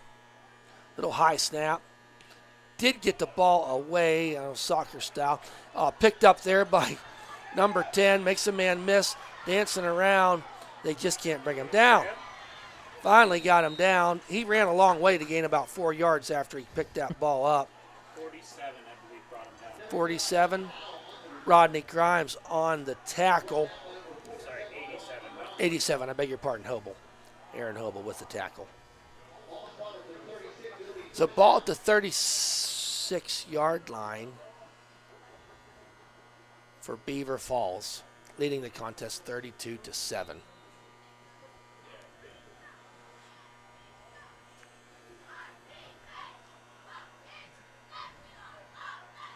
I formation. Shotgun. Direct snap there to number 1, Livingston, and up the middle he goes, untouched.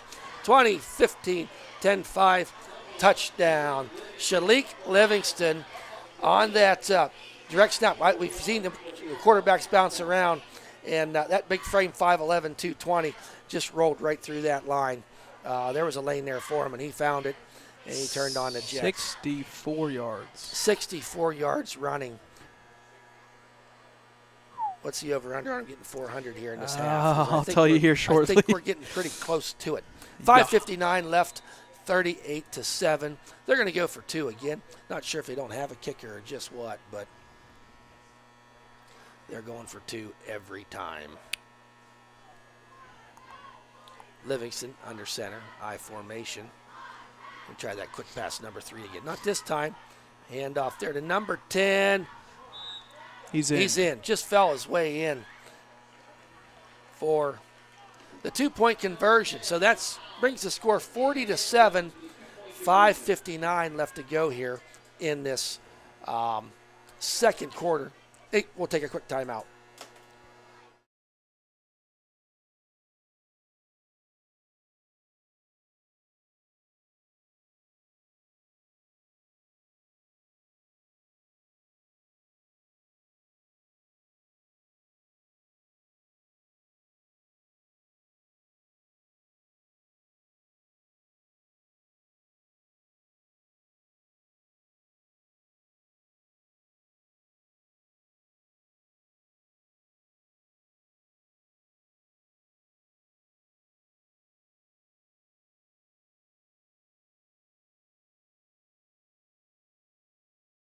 Welcome back, folks. 5:59 left to go here in this first half. Beaver Falls commanding lead 40-7. Wilson and Gatto back. High end over end kick. Taken there by Wilson about the 25. He's Go, got baby. a hold. Go, baby. Got There the you go. kicker Put your to head get him. down. There you go. All the way out to the 45 of Beaver Falls. A dangerous play there by Ashton as he just kind of caught the ball on top of his shoestrings and then took off on a deadbeat run all the way down to the 45-yard line. That's about 35-yard return. Yeah, almost 32, 33 yards. 33-yard return ball on the 46-yard line for the Wolverines. So Wolverines once again getting some field position because of special teams here around that midfield. So 5:52 left to go. Wolverines with 2 timeouts. Gibbons in a shotgun. Sends a man in motion. Fakes it, throws the ball. Good throw. Come on. Oh, intercepted. Wow. Mm. It bounced off Sammy DiCaprio's Number 3, I hands, believe. and number 3 with the tip drill, Clark. Yeah, there is a flag out there again. It sure is not. Is that a flag or a turnover? Roughing the passer. So it's gonna negate that. Yep. Okay. We'll bring okay. that back. So take the turnover off the board with the roughing the passer. That's 2 on Beaver Falls tonight. And that, folks, is a 15-yard penalty and a first down. So the Wolverines get the ball at the 31-yard line. Okay. Hey, you take them. Yep, take him out. You can get him. Yep. Words right out of my mouth. So Gibbons back in the shotgun. 1 wide out to left, 1 to the right, 2 tight ends set to the right. Sends Hobo in motion. Hand off to Gatto.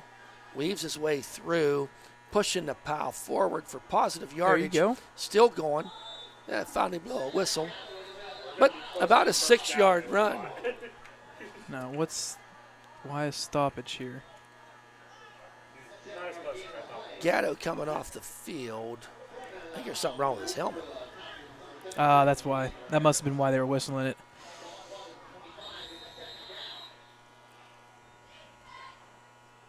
So 2nd down and 4 for the Wolverines, driving ball on a 25-yard line. 5 minutes to go here in this rolling clock.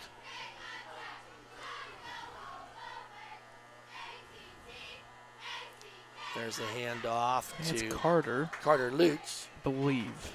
Pretty sure it was. Way he's running low to the ground. Yep. Pick up of 3, just shy of the first down mark. Tyler Jones on the tackle. It's going to bring up a 3rd down. They're calling it a 2. It's a short 2 for the Wolverines. You got to be thinking 4-down territory, a situation like this. Yeah, So, pretty much from here on out if it's on Beaver Falls on side. Beaver Falls side. Yep. 1 wide out to the right, I formation. Tight to Love the that right. handoff. There you Ronnie. go. Yep. Love That it. Grimes. Love it. Yep. Grimes. Grimes, that quick handoff. Kind of Rodney coming out of that fullback position. Love quick it. hit. And needed 2, got 3. Going to be another first down for the Wolverines.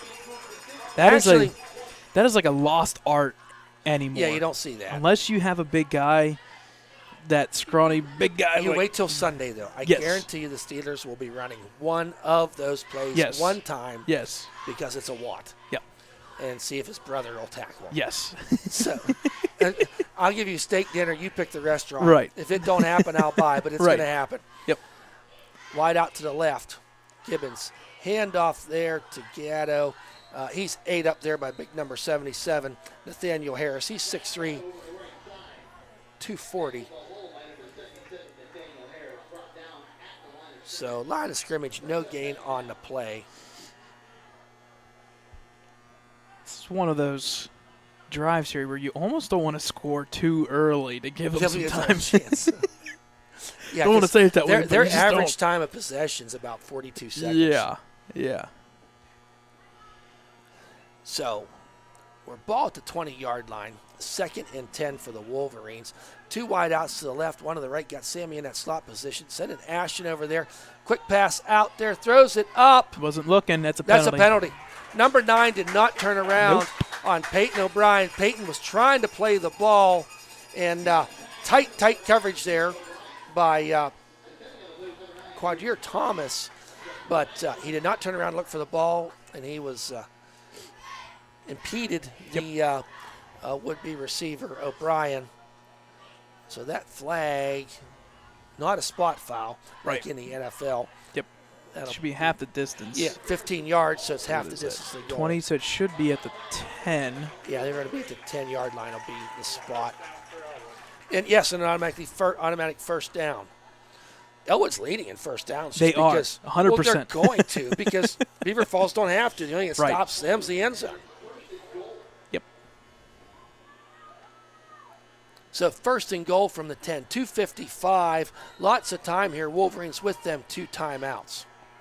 But you know what? In the high school level, as a DB, they don't 100% teach you to look back per se. They just put the hands up. Yep. Put but the that's hands what he up, did. at least it that's hits what he you. did. And Yeah. It's when unfortunate. he got tangled. Hand off to Gatto. Falls. There you Paul go. It's Powell moving falls forward. Going to get it down to about the 5-yard line. So 2nd and 5. Hard running yards here for Zach. He's getting some positive yards. Right. But it's after he's in the Powell moving. So 2:33 left to go here in this half. Wolverines threatening here inside the red zone, inside the 10. They're down to the 2nd and 5-yard line.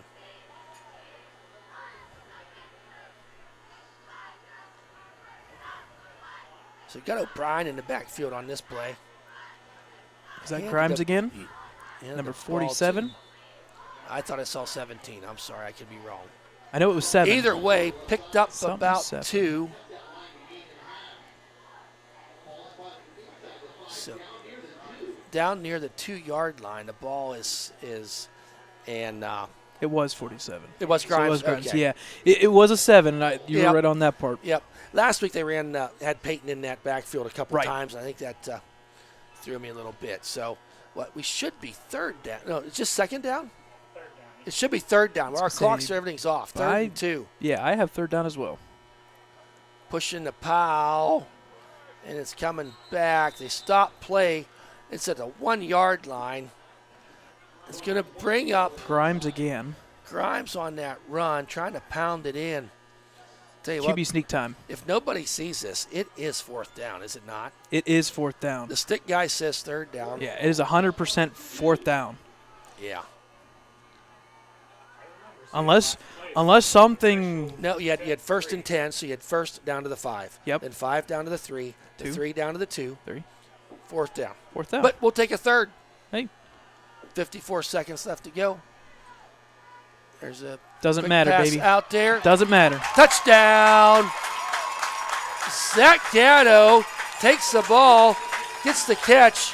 Quick catch there from Gibbons to Zach. That's good for an Ellwood City. Touchdown. It is 40-13 with 47 seconds left to go. The extra point forthcoming. R.J. Wilson, you're kicking, and his cousin, Ashton Wilson, is there to be the holder for him. Wilson to Wilson.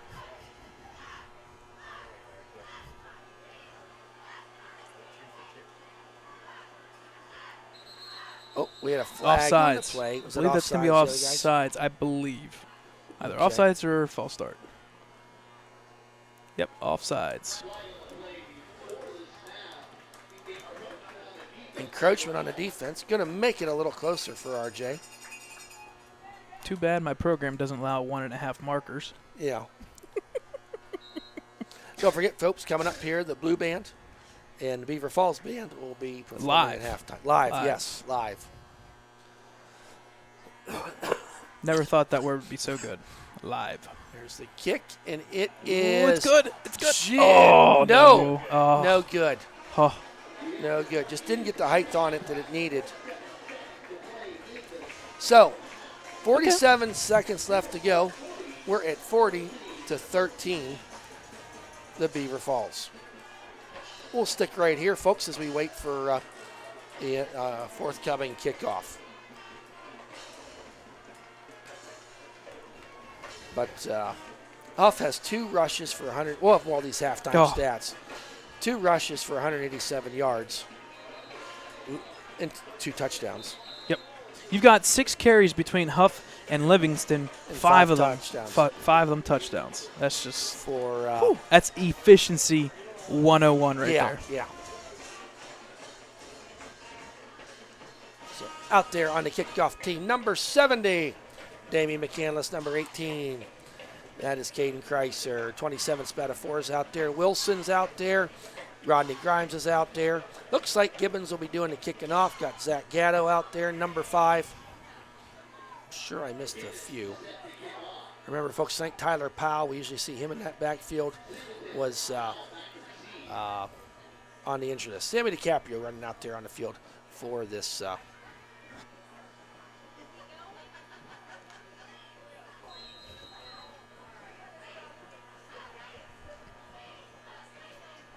Special teams has been pretty darn Yeah, good they tonight. have. They have. They have Coverage good team and coverage return team. and return. They run up in the kick. High end, not real far, taken there at the 26-yard line. Makes a man miss. Rolling up there, number 17, Mayocker in there. Grimes getting up off the bottom of the pile.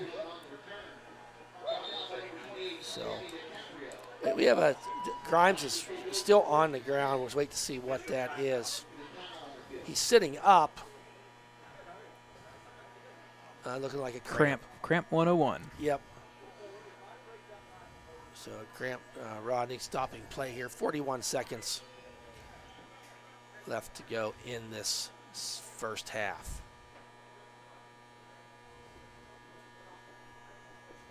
Also, Ellwood City Cheer. I saw something about it. I don't have all the details. They have this, they do it every year, this massive gift basket. I think it's like a Black Friday type of thing.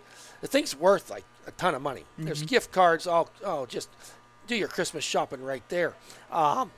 See any of the cheerleaders, cheerleader parents, cheerleader boosters, cheerleader sponsors if you're looking for a ticket to help support them. So Grimes to his feet, and he's running off the field. So he'll have to come out for a play. Heitzenrader, Reynolds, Stifler out there, DiCaprio, Peyton O'Brien, Carter Lutz in the defensive backfield. Number 17, Mayocker. I tell you, he's probably got to be one of my surprises.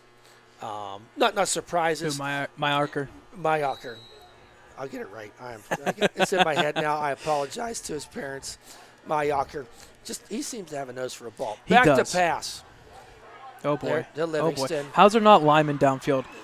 Yeah. I understand. The 35, the 25, 15, still rolling 10, all the way down to the 5-yard line. Saving tackle there by Spatafora. And that was we can't be hard on the refs because we don't have many of them. but there. Wait a minute. There was a flag. There was a flag. Maybe they saw DiCaprio on the stop. What the flag was. I don't think it was a flag. I think it was a timeout. Yes, timeout. Yeah, it was a timeout. Timeout. Ball down on the 6-yard line. And that was Brickner, number 11 to number 10, correct? No, Livingston. That was number 1, Livingston. Okay, Livingston so number 11 to 1. Okay. Yes, 11 I to do 1. apologize. I want to make sure I get it right. On that screen. And Yeah. he probably ran 35 yards after the screen. Yeah. Rolling, tumbling, bumbling over. Here's my thing, and I understand that with that, I'm assuming that pass was behind the line of scrimmage. If it's behind the line of scrimmage, I think that's when the blockers can go downfield a little bit. Yeah, maybe that's what it was. It's just but, I don't know, ticky tacky. As a line judge in high school, you're not gonna look for those things. Yeah, quickly, right, shall right, we say. Right. You'll find it more on the we do see it called on occasion. Yeah. Okay, 27 seconds left to go.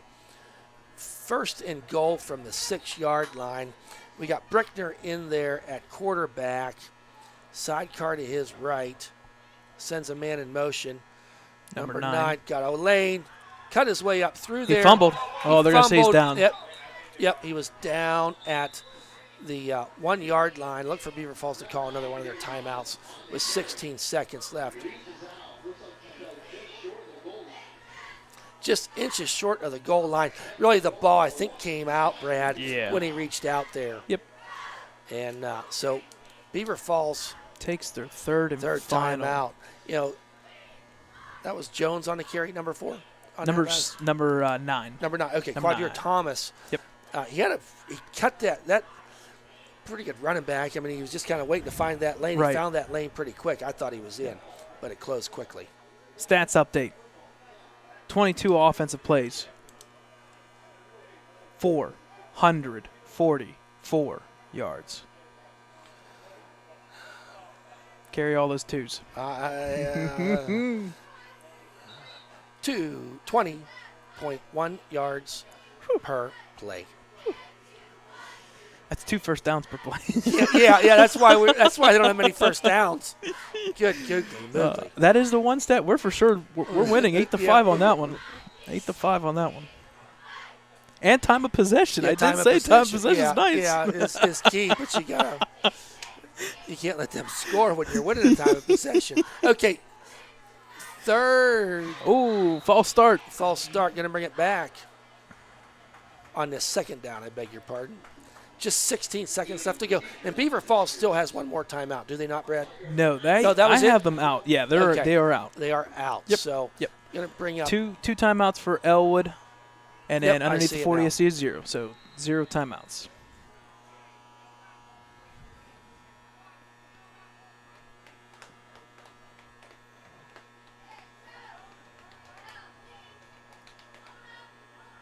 This would be a moral victory. if you get a keep stop them here, out, moral 16 victory. seconds.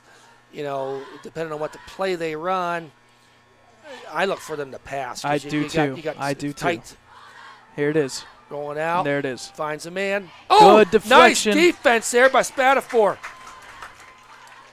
Got his hand out there in front and batted the ball away. Yeah, nice play there by Spatafor. On defense, Spatafor not the biggest kid. He's coming in here at 6'2", 156. It's been a pretty short tackler on that defensive side, and you see him make some nice plays like that. Yep. From time to time. Just a junior as well. A lot of junior starters Yep. on this team. So, 11 seconds left, 3rd and 6. And around number 2, get him! Come on. Missed him. Come on. Into the, where'd he go? Ooh, he's down. Oh, Yeah, he's down. he He's got- down. No, He's they down. marked They're him going to run it down. out. All right, that was a stop for the Wolverines. All right. Hey, There that's you a go. moral That is a victory. win. See, look, get on Coach Lemens out there telling him, guys, nice job for making that stop. Because that was a good defensive stop. When you give a high-powered offense 4 plays from 6 yards to try to get it in the end zone and they Big. don't do it, that's a moral victory for them. So it is halftime. with the Beaver Falls Tigers 40, our Ellwood City Wolverines 13. Enjoy the halftime show. We're going to get some fresh air and let you enjoy the bands. We'll be back.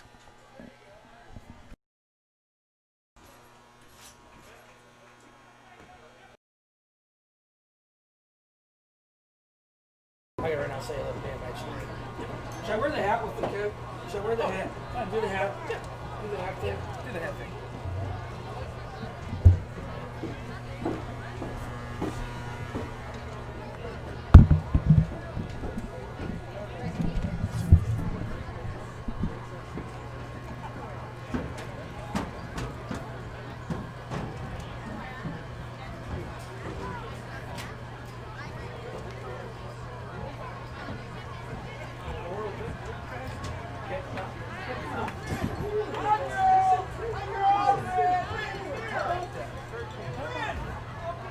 Moral victories.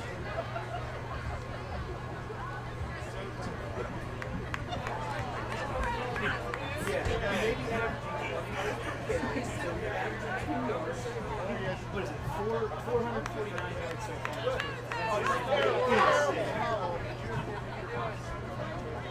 Still close. Still close. We're down to like the last week of paperwork. But we're there. That's what's crazy about it.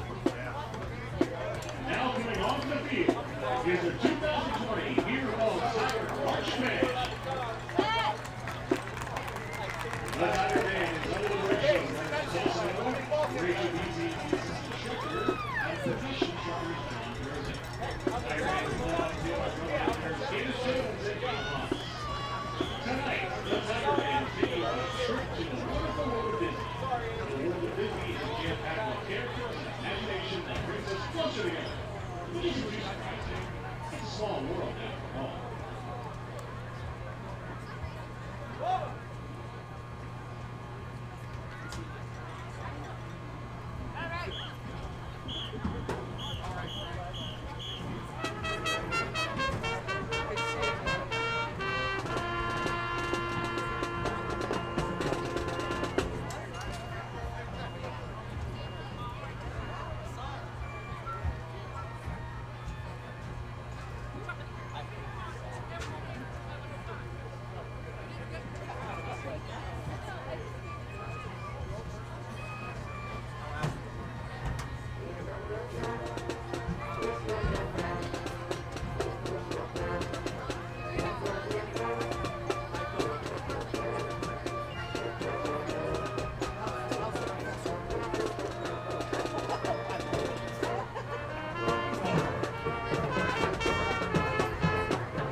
selections from the 2016 animated blockbuster Moana, which learned over $500 million during its initial release. The Tiger Band now presents We Know the Way, followed by You're Welcome.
Join the Tiger Band as it presents the Mickey Mouse March.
said she stopped it for a little bit.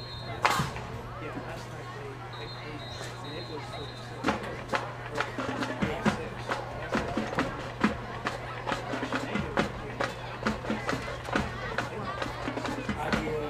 Good evening, ladies and gentlemen. It's a great pleasure to present to you your 2020 Lincoln High School Marching Blue Band. Tonight, we harness the power of Earth's mightiest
ladies and gentlemen, the Blue Band Funk.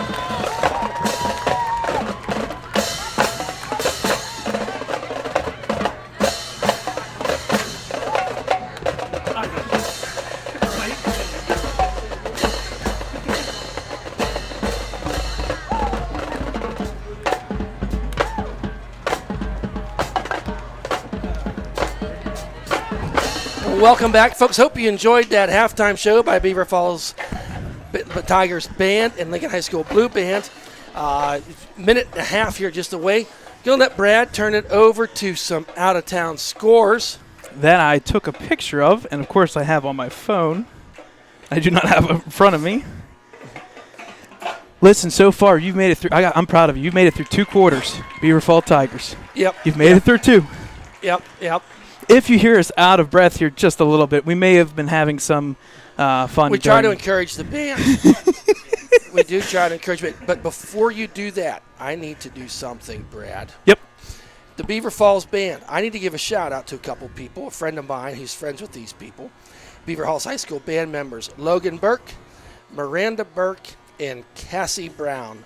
We have a mutual friend, and she had asked me to give them guys a shout out. Perfect. Brad? All right, so some halftime scores here. Shenango, Mercy, me, second half, 42-7 up on Cornell. Laurel is up on Riverside, 34-6 at halftime.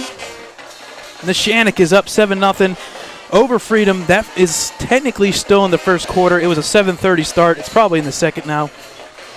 Wilmington will start the second half here with a Mercy on Sharpsville, up 35-0. New Brighton, 20-7 over Mohawk. They're looking to go to 3-0 and will be probably tied here with Beaver Falls at the top of the MAC. And Laurel Nipping. Yep. And then the last score we have here, Aliquippa. Wow. Just a couple years ago, that was for a championship where Quaker Valley won 2-0. Right now at halftime, it is Aliquippa 57-0 over Quaker Valley. Got some stats there for us, Brad. Yep. So some halftime stats here. Your halftime score here from Helling Stadium. It's 40-13 Beaver Falls. We won't go through the scoring plays until the end of the game because, I would be out of breath. First downs, Ellwood City 8, Beaver Falls 5. Total yards rushing. The name of the game, 357 yards to 74. So 357 to 74. Passing yards. This one's a little bit closer. Ellwood 61. Beaver Falls 97. So your total plays and total yards, 24 plays for Beaver Falls, 449 yards. Wow. That is an average gain of 18.7 per play. While the Wolverines are just averaging 4.1, 31 plays, 126 yards. Penalties once again. This is 2 weeks in a row where we've seen the Ellwood opponent, having a bunch of penalties. Total penalties right now for Beaver Falls, 10 for 79, and a couple of those penalties were costly and led to a couple of Ellwood's touchdowns. The other stat here we would say is time of the possession, 17 minutes to just 6 for Beaver Falls, but unfortunately that hasn't translated to anything per se on the scoreboard. So there's your team stats, individual stats. Leading rusher, kind of split between 3 people here for the Wolverines. 22 yards, Zach Gatto. 22 yards, Rodney Grimes. 21 yards, Carter Lutz. For Beaver Falls, 2 carries, 159 yards, 2 touchdowns is Josh Huff. Shalik Livingston, 4 carries, 130, 3 touchdowns. And then Tyler Jones with 2 carries, 40 yards, and a touchdown as well. Passing hasn't really been much of a factor in this game per se. Jaron Brickner, 4 for 11, 88 yards. Shalik Livingston, 1 for 1 for 9. And then passing for Ellwood is Ryan Gibbons, 4 for 9, 61 yards, but he did have that 2-yard touchdown pass to Zach Gatto. Receiving, leading the way for the Beaver Falls Tigers is Shalik Livingston, 1 for 53, and then Ashton Wilson for the Wolverines, 1 for 38. So there are your halftime stats. The big key thing right now, rushing yards. Beaver Falls has 2 players over 130 yards, and not only that, but one with 2 touchdowns and one with 3. 2 turnovers there for the Wolverines as well. Yes. On the turnover Yes. side that had some decent enough field position when that happened. So that did not help their cause at all as well. So getting real close here to kickoff. Beaver Falls will be kicking off. And the Wolverines will be getting the ball out there. Number 87, Aaron Hobel. 47, Rodney Grimes. 22, Anthony Teolis. Number 7 up there in that front line is Caden McClymans. And number 70, Damian McCandless. In the second row, we got number 24, Kendall Coppas. Number 9, Peyton O'Brien out there. I beg your pardon, Spadafora. And 17 on our side is Brighton Mayaker. No running clock just yet, as the Wolverines did hold Beaver Falls to not a touchdown on that last drive. There's a kick, nice catch there, quick and taken by number 7, Caden McClymans. Showed his hands there, got the ball. He was one of the front man, and tucked the ball at the 45-yard line. So Wolverines start this third quarter down by 27 with the ball on their own 45-yard line. Not to look ahead just yet, but Neshannock next week, 7 o'clock game. We'll have that game live for you here at ecwolverines.com. I do not know and keep posted what their status is on people in the stands. Gatto trying to make a run of it. Not much running room there. Number 60 looked like to me. Mitchell Meyer, 6'2", 230 pounds with the initial grab and stop. So give them forward progress of about a half a yard. Going to bring up a 2nd down and 10.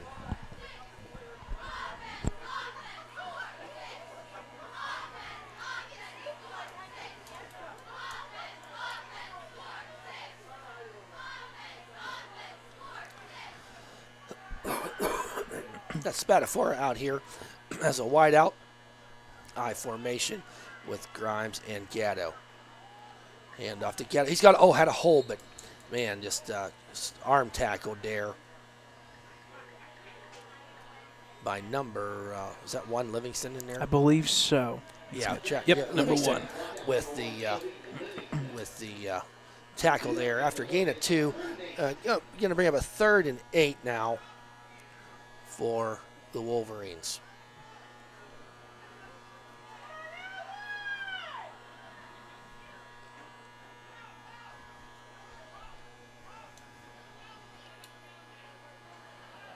Got them all spread out, 4 wide outs, 2 to the right, 2 to the left. Gibbons on this 3rd and 8, back to pass. Had Peyton there. Well, falls incomplete. Gibbons was in the grasp of one of the Beaver Falls Tigers and just kind of pushed the ball forward enough that it was a forward pass and not a fumble.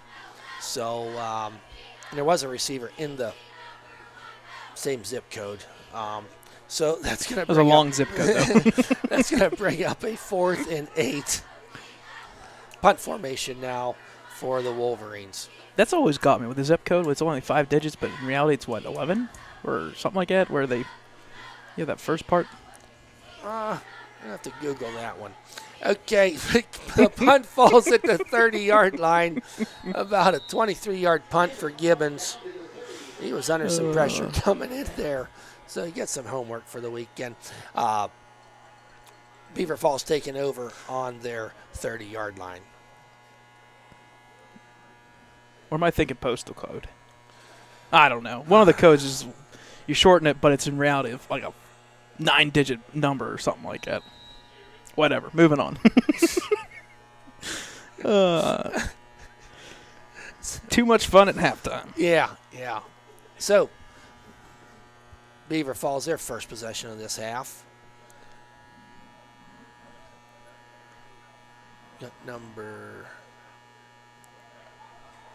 off. Takes a direct snap. Keeper, number 10. Number 10. Good play there on the defense. Yeah. Kept it in check. Heizenrader was in there, up the middle. And Spadafore in there on the stop as well. Only gained 2 yards on that play. That is the first time tonight they stopped him. So we're going to have a 2nd down and 8 ball on the 32-yard line.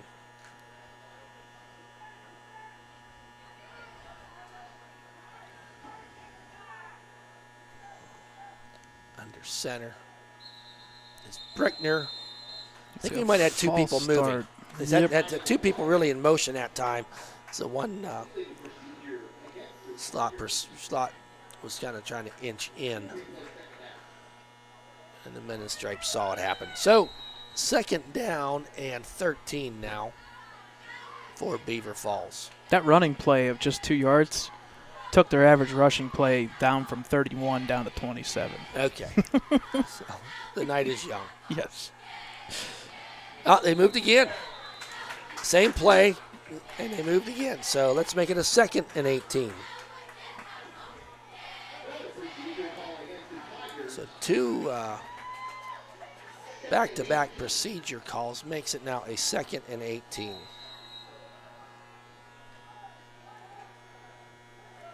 Just trying to stack the yards here a little bit.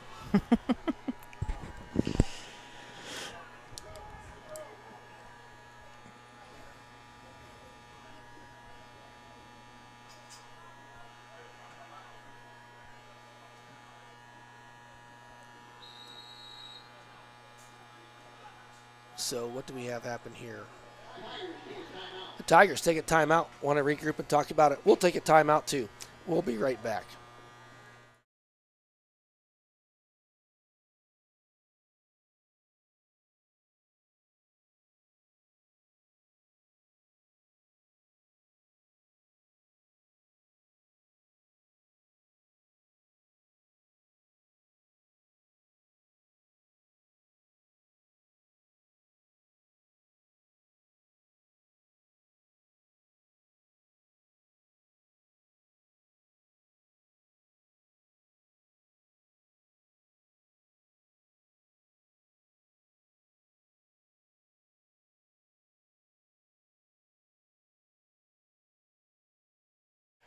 Welcome back, folks, out of that timeout by Beaver Falls. They got 2 left here in this half. 8:50 left to go in this 3rd quarter. It is 40-13, the Tigers over our Wolverines. Brings up a 2nd and 18. Waits the snap. Quick pass out there to number 10. Good tackle. Good tackle. Who was that down there? Number 9, is that Peyton? Peyton O'Brien wraps him up, the big guy up by the feet, slowed him up, had some friends come in, help finish the deal off. So very minimal gain on the play, pickup of about 3. So it's going to be 3rd and 15 for Beaver Falls.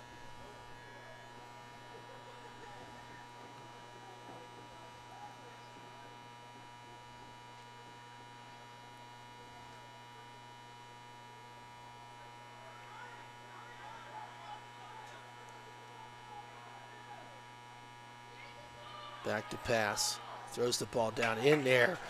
And ball falls incomplete. Nice play by Ashton Wilson to get his hands in there to make the stop for the intended pass for Trey Singleton. Ball falls incomplete. That's a 4th down. We got a punting unit on for the Beaver Falls. So first time we've seen this unit out here tonight.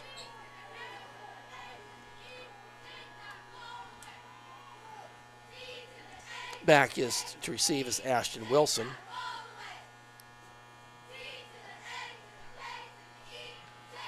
There's the kick. Taken there at the 48. Fair caught for by Ashton. Holds on to the ball.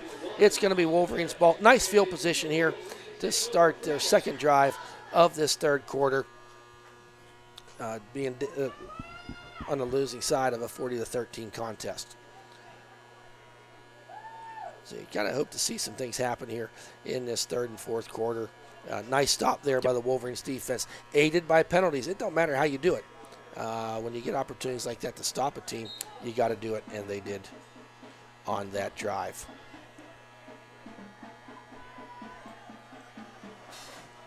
So brings man in motion, hand off to Gatto.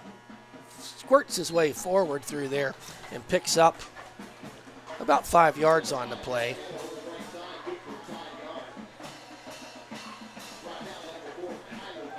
Tyler Jones on the stop.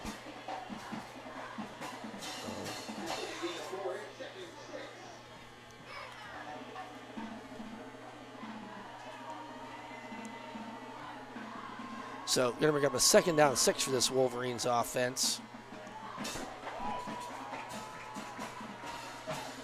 One wide out to the left, one to the right. Hand off to Gatto. Oh, Jesus! Met there by number 60. Mitchell Myers. Mitchell Myers. Stopped him in his tracks. So short loss on the play. He's up a 3rd and 8. He may have just taken down 2 people. Yeah. Wow. Big time hit there. Speaking of sports, we got a big week. I do know that the girls volleyball will start conference play. They start, I believe, at Neshannock. Or no, they're home for Neshannock Monday night, I believe. Great. 3rd and 8. Back to passes Gibby under pressure. Throws the ball to Gatto. Got a little running room. He's down to the 35. Got blockers out in front. He's at 25. Taken down there by number 4, but not after. All the way down to the 22-yard line. Pick up of about 29 yards on that play, Zach Gatto. And nice running there by Zach after the initial catch. So that's a new set of downs for the Wolverines. Ball all the way down to the 23-yard line. Actually, the 27. Oh, 27. Yep. I'm sorry. Yeah, no, they're wrong too. Okay. They're wrong too.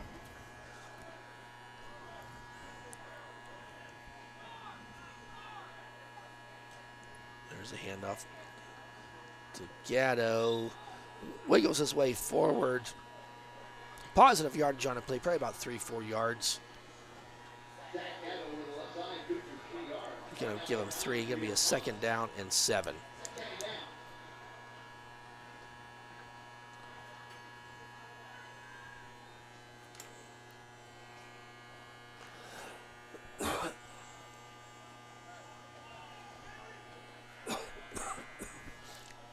So 2nd and 7. 2 wide outs to the right. Sidecar to Gibbons left. That's Zach Gatto. Tries weaving his way through. Got through the initial line of scrimmage. Weaved his way forward. Going to pick up about 5 more on that play. Tyler Kane on the stop. 3rd down now for the Wolverines on this 3rd and 2. Nice to see this offense be able to keep the ball, keep this drive alive, right, and get themselves a 1st down here on this play.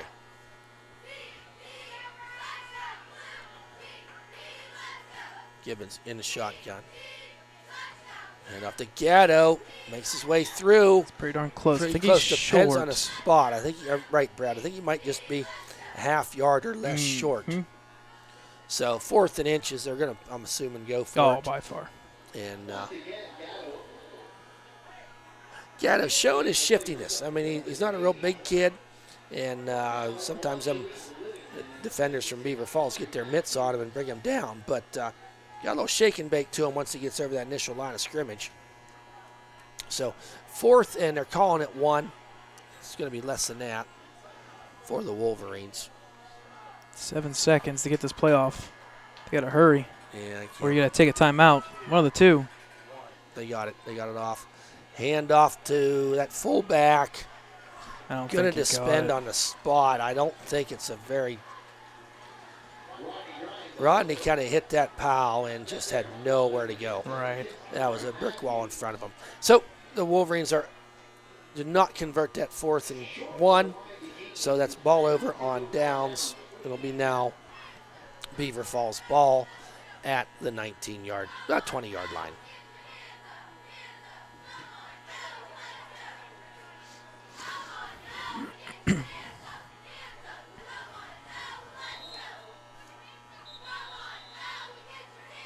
Stoppage in play. Timeout, Ellwood. Ellwood City timeout. So Not really sure why. not why. We'll take one too. Yep, why not?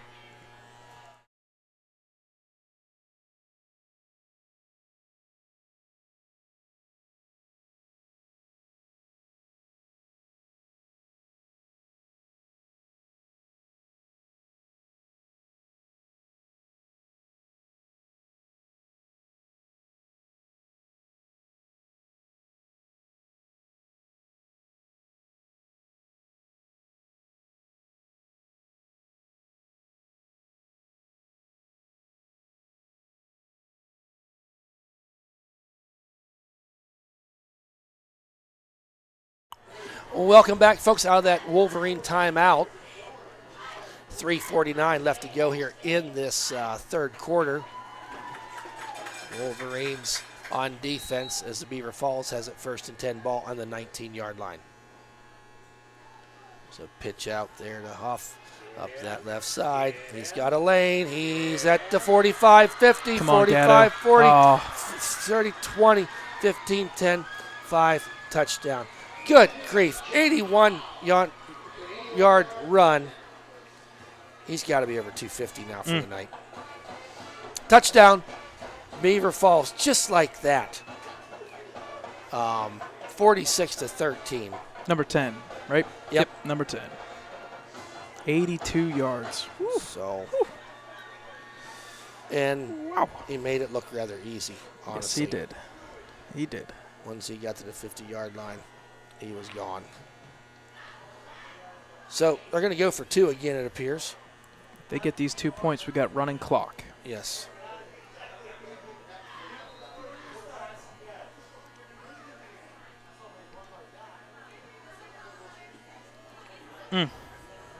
He may be looking at a couple records here soon.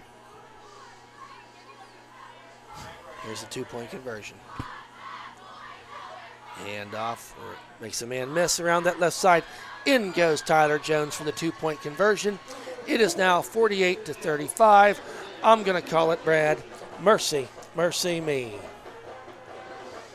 He's got a lot of yards. 4 carries now. 4 carries, 243 yards, 3 touchdowns. Whew. 243.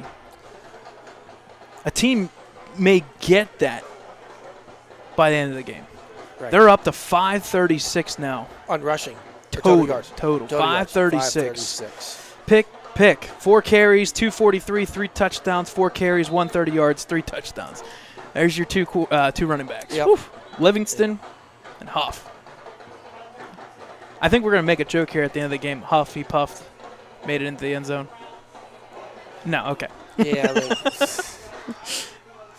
Huff and puff, made it all blow your house down or something like that. I don't know. Yeah, we'll see how that plays out. Okay.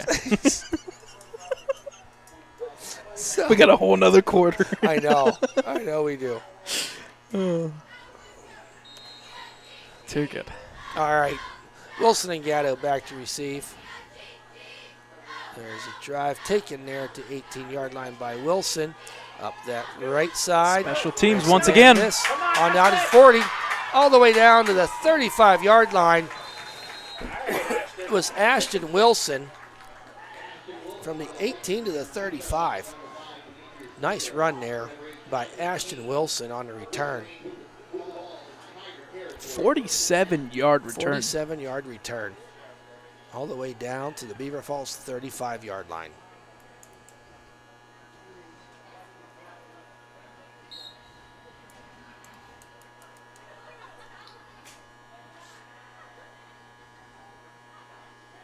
I like what they've done here with Gatto in the backfield. Yeah, He's not making big Tyler plays. Powell in there, Right. your feature back. Gatto stepped in there nicely. Back to passes Gibbons. Looking down the field. Nice Got pass. DiCaprio there. That's 10, 11 yards. That's enough for a first down. Gibbons to DiCaprio.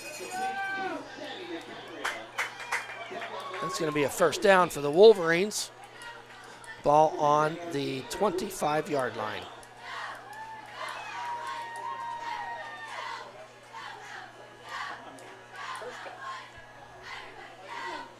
So 2 minutes left to go here in this third quarter.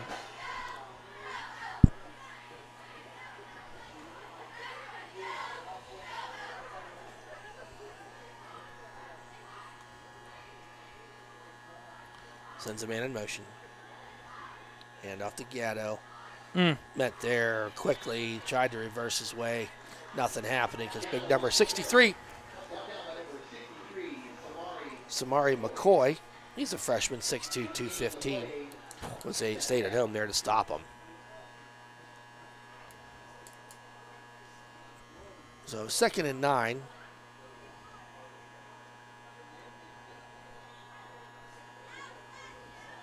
For the Wolverines.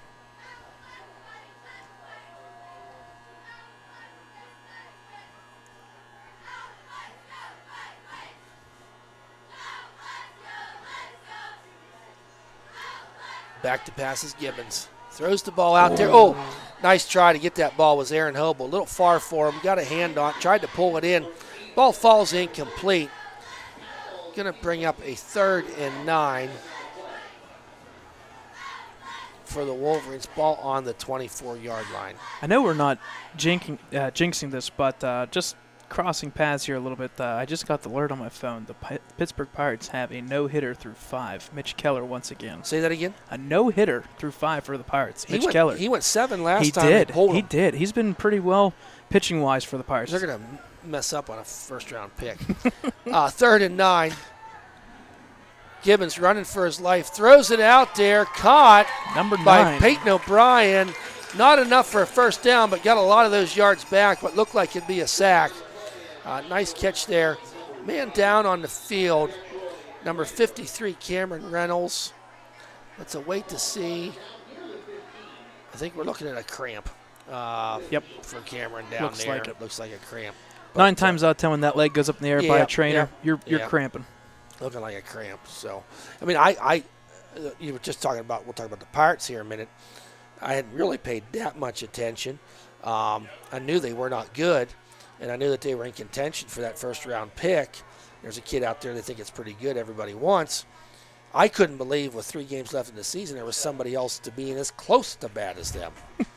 But apparently there is. The Texas Rangers. The Texas Rangers. Reynolds up, running off the field on his own power. He was running, so no problem there. That is the end of the third quarter. We'll be right back in this contest, 48-13 Beaver Falls Tigers.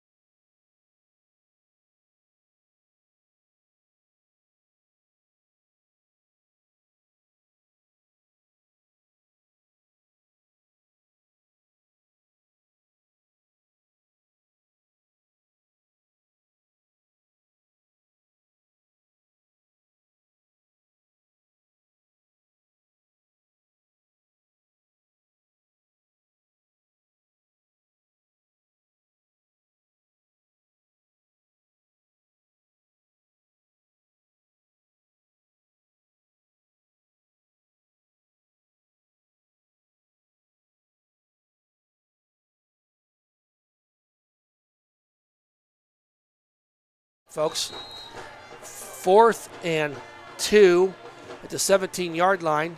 Wolverines. There's a handoff. First down. First down. Good stuff, Gatto. Zach Gatto in there. Needed 2. Got about 4. New set of downs for the Wolverines in this fourth quarter.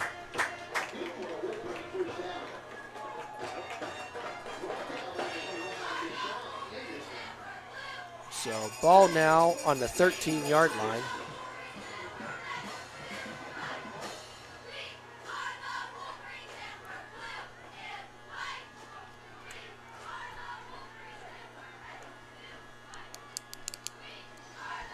Just another week in the books. Counting down those weeks to Big Ten football, baby. That's right. I'm ready for it. Won't be long now. 1st and 10. Next week's October. Whew. It is. Oh, got a whistle.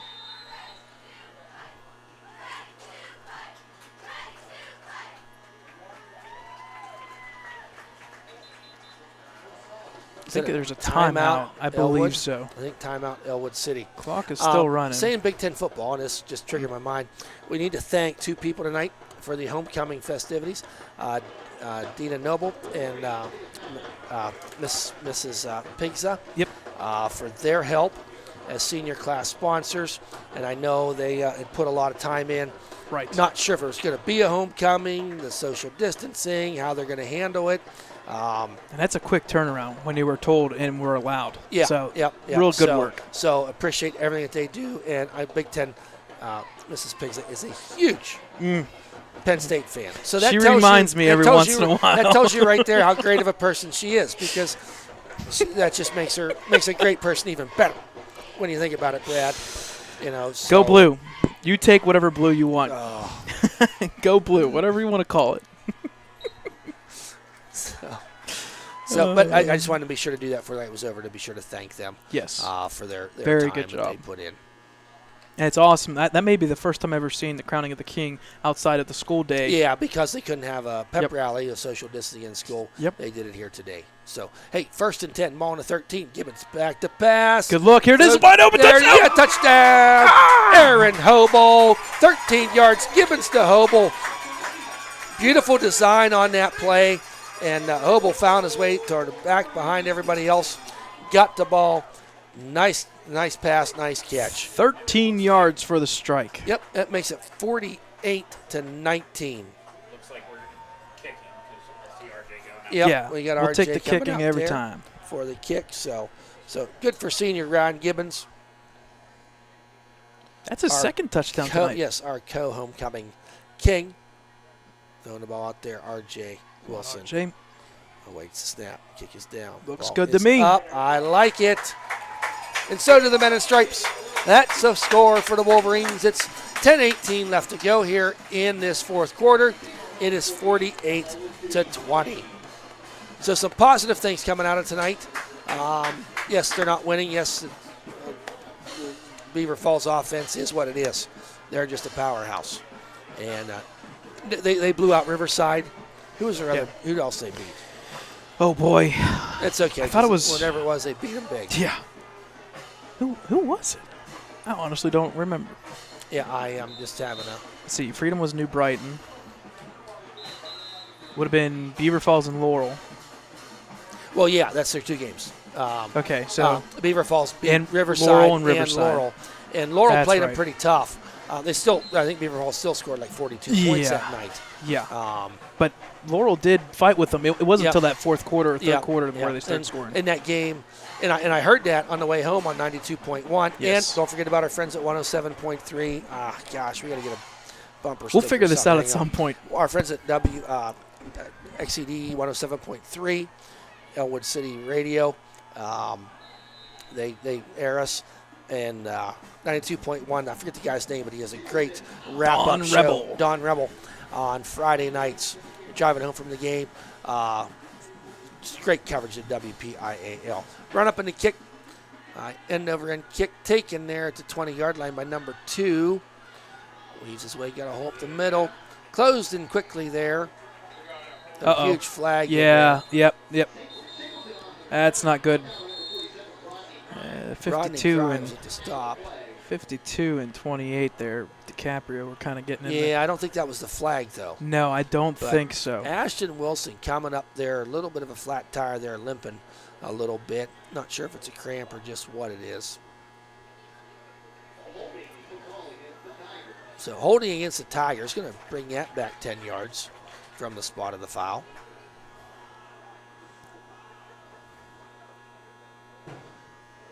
So that puts the ball at the 29-yard line. 1st and 10. Once again, that's 2 weeks in a row where the opposing team has had a crap ton. I mean, that's their 13th penalty, 13 Wow. last week. Number 3 hands off to number 4. He's going to break it. He's at the 40, 35, 30, one man to beat, and he beat him. 10-5, touchdown. Tyler Jones said his name a bunch tonight. Got the handoff there. Took the ball. 71 yards. Whew. Big plays tonight. That makes the score 54-20. Oh, boy. We just we 100% just cracked 600 right there. I'm sure we did. That was. So that brings out the 2-point conversion team for Beaver Falls. You know, how good is this team? How far are they going to go? The only knock is they gave up 20 points tonight, 2 of them passing-wise. So I'm wondering if the run game's good. It's just the passing-wise. New quarterback, number 3. Yeah, he's been in there last time. Okay. Back to pass. Tried that play. No good. Under 2-point conversion all night, and it falls all complete. Was that Wilson out there in coverage? I believe so. That was his side. So anyway, ball falls incomplete on that 2-point conversion try. It is 54-20. Stats 101. That is now officially 607 yards on 29 total plays. Beaver Falls 15 carries, 507. That puts Josh Howe at 243. Livingston at 130. And let's see about Tyler. Let's look at Tyler Jones here. Tyler Jones, 3 carries, 111. So they've got 3 running backs right now over 111 yards. Whew. Talk about the 3-headed monster. Yeah. We've been talking about the 3-headed monster for middle school football for Ellwood. Right. Declan Gray, Pierce, and Palmer. And we're seeing Beaver Falls 3-headed monster here. Whew. Where is junior high next week, do you know? Junior high is here. They've got a big matchup, actually. That's going to be a good one. If you want to watch a really good live stream, they're Wednesday night, 6 p.m. here at Helling Stadium against Shenango. Oh, that should be fun. And then they take a little ride, I believe, to Shannock, I believe, something like that. But anyways, we were talking to head coach Frank Keeley, who does the announcing here at the Helling Stadium, and he said, big one next week. Here's the kickoff. Back to get it is Gatto at the 16-yard line. Rolling his way up the middle. There you go. Up to about the 48-yard line. Return of about 30 yards there for Zach Gatto. There, if we're going to talk about holes in this Beaver Falls team and how good they are as we think about them in the playoffs, representing our conference, the kickoff returns. Ellwood's been able to rattle them off tonight. The special teams has been pretty good for the Wolverines. So if when you're with 54 points up on the board, you want to say congrats, you're doing well, but you always try to look every week out, that little thing that you can fix. You know, they're going to get some pretty stiff competition. Yes. And I'll run me a quick story here after this play. Mm-hmm. So, Gibbons in a shotgun.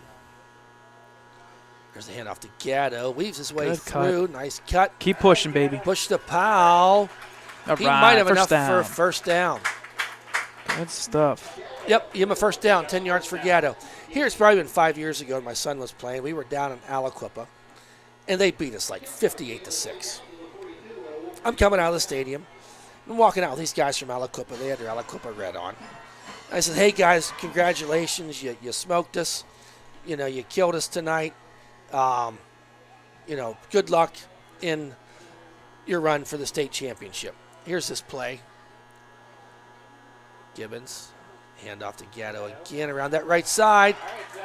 He's got a man taken down there, but not after about a 15-yard gain by number 5, Demetrius Taylor. So these guys turn to me, and they say, remember, we lost the game 58-6. And they say, we missed 3 extra points tonight.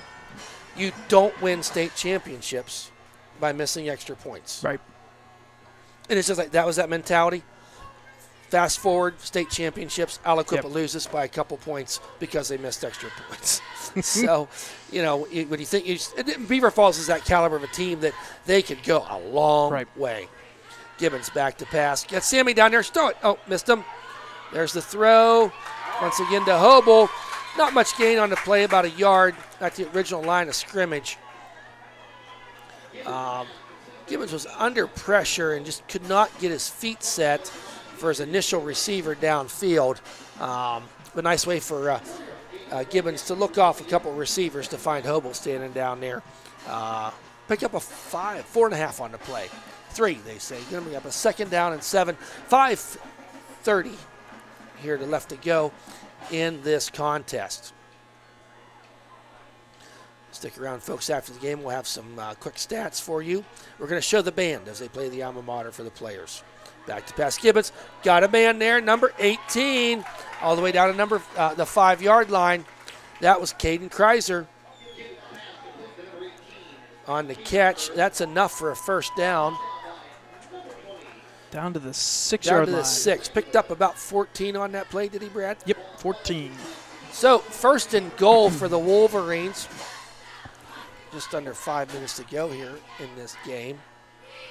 Seeing a lot of clean jerseys out there right now for Beaver Falls, and you would expect that in this contest, being up as much as they are. Gibbons shotgun brings him in motion. Hand off to Zach. Got a hole. He's up in there. That's a touchdown. Zach Gatto with his 2nd touchdown tonight. First one catch. This one on the 7-yard run. Zach Gatto. Nice drive there for the Wolverines via the pass, via the run, and one of them plays no negative plays. Yep. You think about that Everything whole drive. forward. There was really no negative plays, and that is the key. One of the keys, I think, for this Wolverine team. R.J. Wilson on for the extra point. He's 2 of 3 tonight. Going to try to make it 3 of 4. Waits the snap. And that Good. kick is I tell you no what, though. good. No I tell good. you what, though. That was a bad snap, low bad snap. That Wilson was able to just get it there for him to get off. I think that messed the timing up just a little bit. So, 4:35 left to go here. The score is 54-26. We'll take a quick timeout.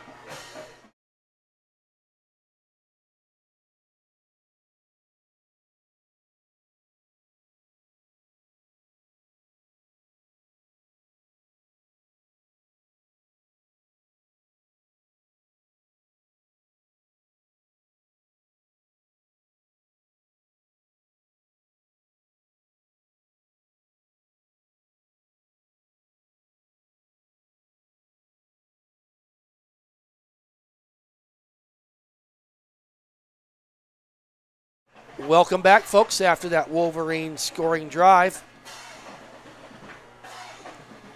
4:26. Gibbons to kick off. Nobody real deep for the.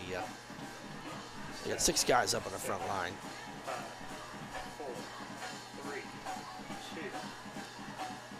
There's the kick, driving kick taken there. 28, nope, the 25-yard line. Number 20, I believe. Number 20 taken down there. Number 87 and Wilson, Hobel and Wilson in on the stop. Number 20 on that return was Jacroy Brandyberg.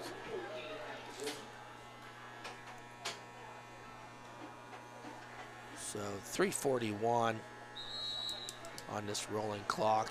Out there, Joe Begley's on that line. Number 65, I see him out there. That is Ryan Welsh. Number 52, I said Joe Begley. Anthony Teolis is out there in the backfield. Number 44 out there, Ryan Lambright.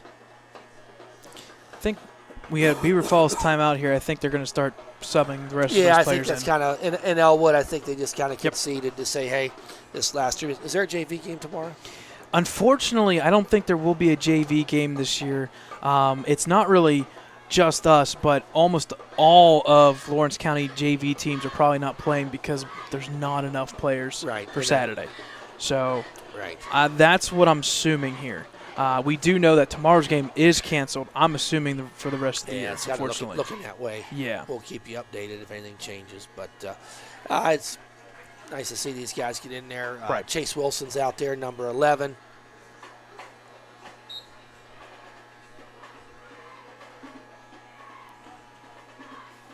Clark is in there, quarterback. There's a handoff to number 20, moving his way forward. Number 25, Brooklyn Toronto in there, bottling things up, getting off the bottom of the pile too is number 22, Anthony Teolis. So 3 minutes left to go here. Just under 3 minutes left here, fourth quarter. Again, next week we will be at Neshannock, 7 o'clock Friday night. And Wednesday night we'll be on the air at 6 o'clock night? for that junior high game. They are fun to watch. They are. It's exciting for sure. Back to pass. Under pressure. Eludes number. Get him. Oh, missed the one. Weaving his way around. Number 3. Oh, he's at the 45. 40 still being chased. He's at 30, 20, 15, 10, 5. Taken down at the 2-yard line. There's a flag on the play, and as much misdirection as there was on that play, it'd be hard not to be a flag somewhere.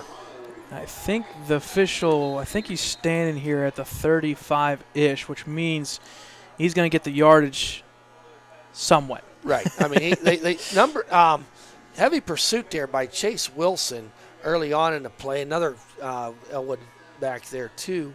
Right. We got a down player here for Beaver Falls. And I'm assuming it's probably the runner. It's about where he's laying at. Yeah, I think one of his legs got underneath him. We'll find out here shortly. It's a good run. Yeah, it was. I mean, he's got it. He went had north, to have south, run, east, and west on that. Yeah, one. he had to have run 100-some plus yards there. Yeah.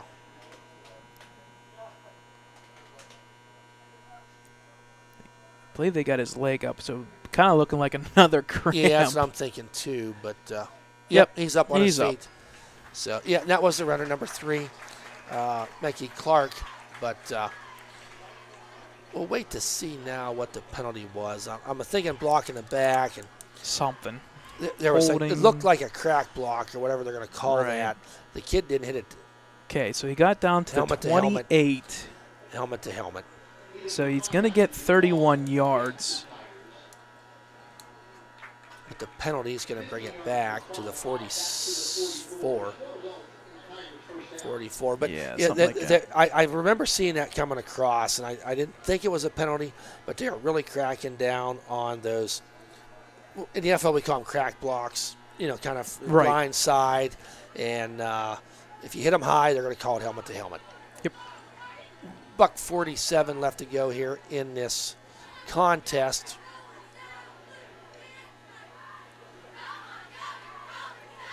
There's a quick handoff to number 26, rolling his way forward down to the 30-yard line.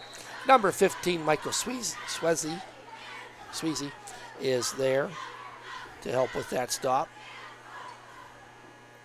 But that is another Beaver Falls first down.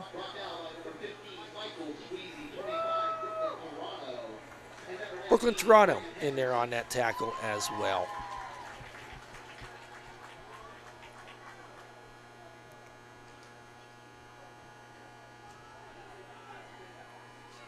So that was actually number 28, Bricks Rawl. Okay. Sorry. Got 25 in there at quarterback right now. Yep. Deshaun Anderson.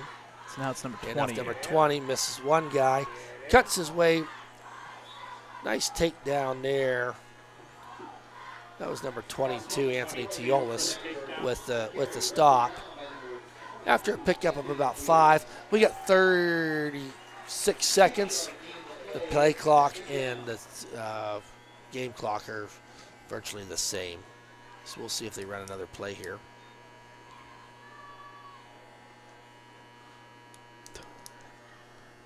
Not being superstitious. Don't give me 2 more yards. 664 yards right now. Oh. Not being They got to get the superstitious. play off if they're going to do it. There's the ball in the run. Oh, boy. he didn't get it. He didn't get it. He lost yardage. That's the end of the game. Oh, boy. So, credit Caden McClymonds on that last tackle of the game. Folks, that's our ball game tonight. 54-26. The Beaver Falls Tigers victorious tonight. They flexed the muscle tonight, but Ellwood City Wolverines did not give up. So, folks, with that, we will have a Brief break. We'll recharge here, see what we got for out-of-town scores, and We'll do a little bit of recap here for stats, and then we're going to show the band. If the players go stand in front of the band, show that. If they play the alma mater, if that's coming up, we will show you that. So we'll be right back. Somebody said.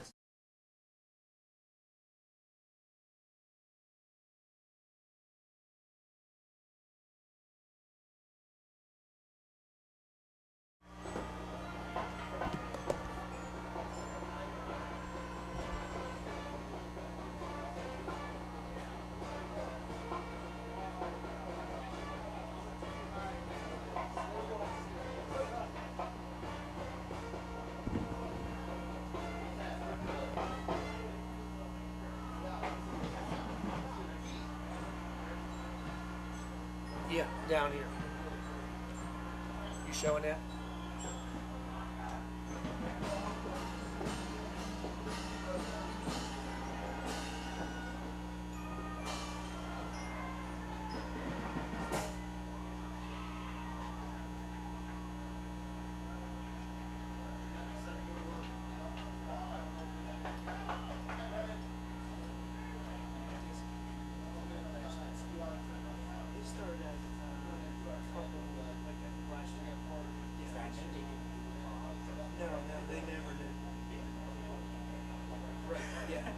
They started doing that now.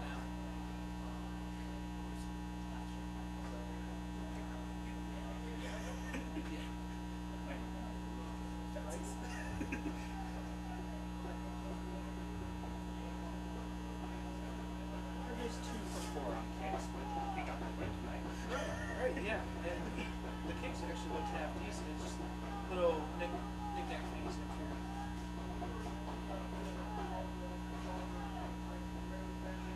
Captain on getting us on first thing, right?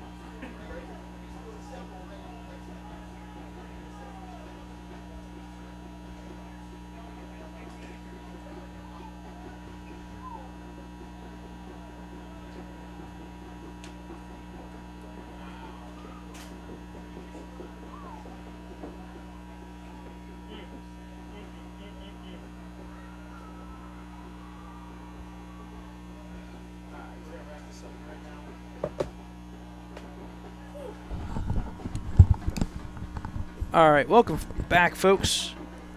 We've got some out-of-town scores here, and we'll run through a couple stats here before we shut everything down. From Helling Stadium, as the Wolverines lost 54-26. Some positives here. I don't think many people thought 26 points, but hey, you know what? We'll take anything as a positive, especially when you're playing a team like Beaver Falls. And they were drives, too. It wasn't just like, quick turnover or something random. And they did move the ball at times. And I would also say that it was nice because we said this in the first quarter. Kind of looked like they were opening up the playbook a little bit. Mm-hmm. I feel like they were a little bit more relaxed this week, saying, listen, it's homecoming. Let's just have fun with this. Maybe make something happen. And they did have 2 passing touchdowns. Special teams look real darn good. The kick returning has been real fantastic all year long. But, yeah. So out-of-town scores for you here. Some crazy, crazy scores around the Whippeal. Laurel defeats Riverside 41-13. So Riverside and Ellwood City both are at the bottom of the conference, sitting here at 0-3. Central Valley Central Valley has been looking real good all year long. They just beat up on Newcastle 42-14. It's been a while since Newcastle has started 0-3 They've for played season. They've played But- some really, really tough teams. Yes, But Central Valley Yeah. is the real deal. The real deal. Union is up on Northgate in the third quarter, 28-6. New Brighton, I'm not sure if there's a final, but New Brighton took the lead. I think it was in the fourth, 27-14 on Mohawk. So it looks like New Brighton may be that team that Beaver Falls may be playing against for that MAC Conference Championship, as both those teams most likely will go 3-0. Wilmington had a mercy, so they only scored one more touchdown in the second half, but it was a killer 42-0 win by Wilmington over Sharpsville. At halftime, this was a couple minutes ago. They're probably in the third quarter by now. The Shannock was up 20-7 on Freedom. And the big score on the night, the Jeez. big ones, Aliquippa 73-0 over a team just a couple years ago, Quaker Valley, that beat them 2-0 for a Whitfield Championship. 73-0. And Wow. maybe that's part of the reason why that it was 73-0. Yeah, I wouldn't doubt they took a little bit of their frustration out. Yes. All right, so we'll run through stats here real quick. We won't go through the scoring because She's up here. there was a lot. Your final score was Beaver Falls 54, Ellwood City 26. Let's go through here. Meter at the gate. First downs, Ellwood City. One stat that they did have most of the points or better possession or better stats-wise was Ellwood City with first downs. They had 14-7. Rushing attempts and yards-wise, that's the name of the game. 35 carries for Ellwood, 129. 20 carries for Beaver Falls, 569 yards rushing. The net yard rushing-wise was 561 to 119. Net yards passing, 100 for Beaver Falls, 129 for Ellwood. Ellwood was 10 for 17. No picks this week. Beaver Falls was 6 for 14. Total offensive plays, 52 plays for 248. That's a 4.8 average for Ellwood. Not actually half bad when you look at the stats-wise, and especially in this game. Flip it around. Beaver Falls, 34 plays, 661 yards. That is an average of 19.4 per play. Wow. One thing you want to look at working on, I would say for Beaver Falls, is a little bit of special teams there. But more importantly, penalties. Yeah. That's 2 weeks in a row. Last week, New Brighton had 13 penalties. This week, Beaver Falls comes in 14 penalties, 115 yards, to just 3 for Ellwood for 37 yards. Time of possession, we said it was a key to the game, 32 minutes to 10. It would be 36 minutes to 12. But didn't really factor in too much Some of their score-wise. scoring drives lasted 12 seconds. Yes. Turnovers, 2 for Ellwood, none for Beaver Falls. So there are your team stats. Some individual stats. We'll run through these real quick, and we'll wrap it up. Zach Otto coming in for the injured Tyler Powell in this game. Tyler Powell was not injured in this game, but prior to this game, during this week, we saw him in an arm sling on Wednesday. We knew something was going to be unfortunate for Tyler Powell, but there's high hopes there that possibly something he can come back to the lineup, but we'll have to see wise. Filling in for him was Zach Otto tonight, 20 carries, 76 yards, had 1 rushing touchdown and the reception for 2 yards for a touchdown. So he had 2 touchdowns on the night. Rushing wise for Beaver Falls, here you go. The 3-headed monster. Josh Huff, 4 carries, 243 yards, 3 touchdowns. You want to take a crack at his average? 52. Higher. 60.8. 60.8. Wow. Wow. This is not a misprint. Shalik Livingston, 4 carries, 130, 32.5 average, 3 touchdowns. Tyler Jones, 3 carries, 111, 2 touchdowns, average 37.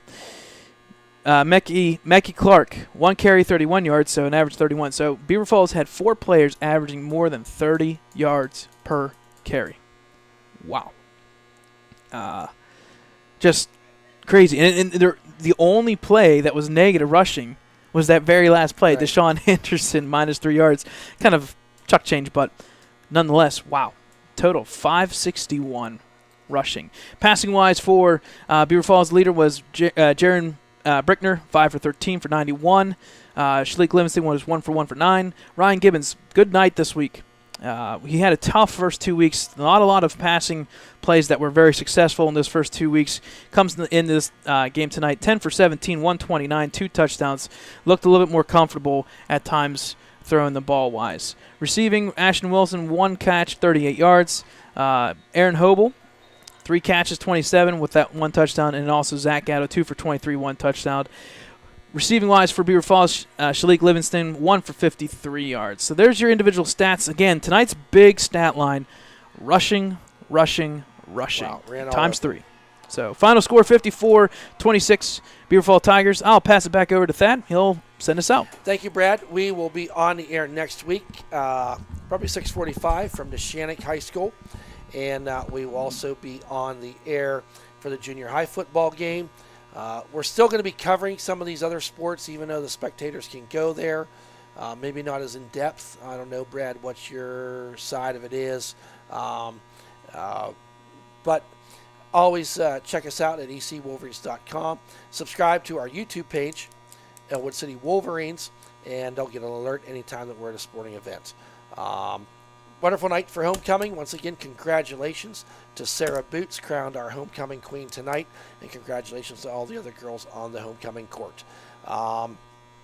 Thank you to Dakota Marshall on the camera tonight. On behalf of Brad Wilson and myself, Thad Sturgeon, we hope you've enjoyed the broadcast as much as we've enjoyed presenting it to you. Final again, 54-26, Beaver Falls over our Ellwood City Wolverines. Have a good weekend, everybody. Good night.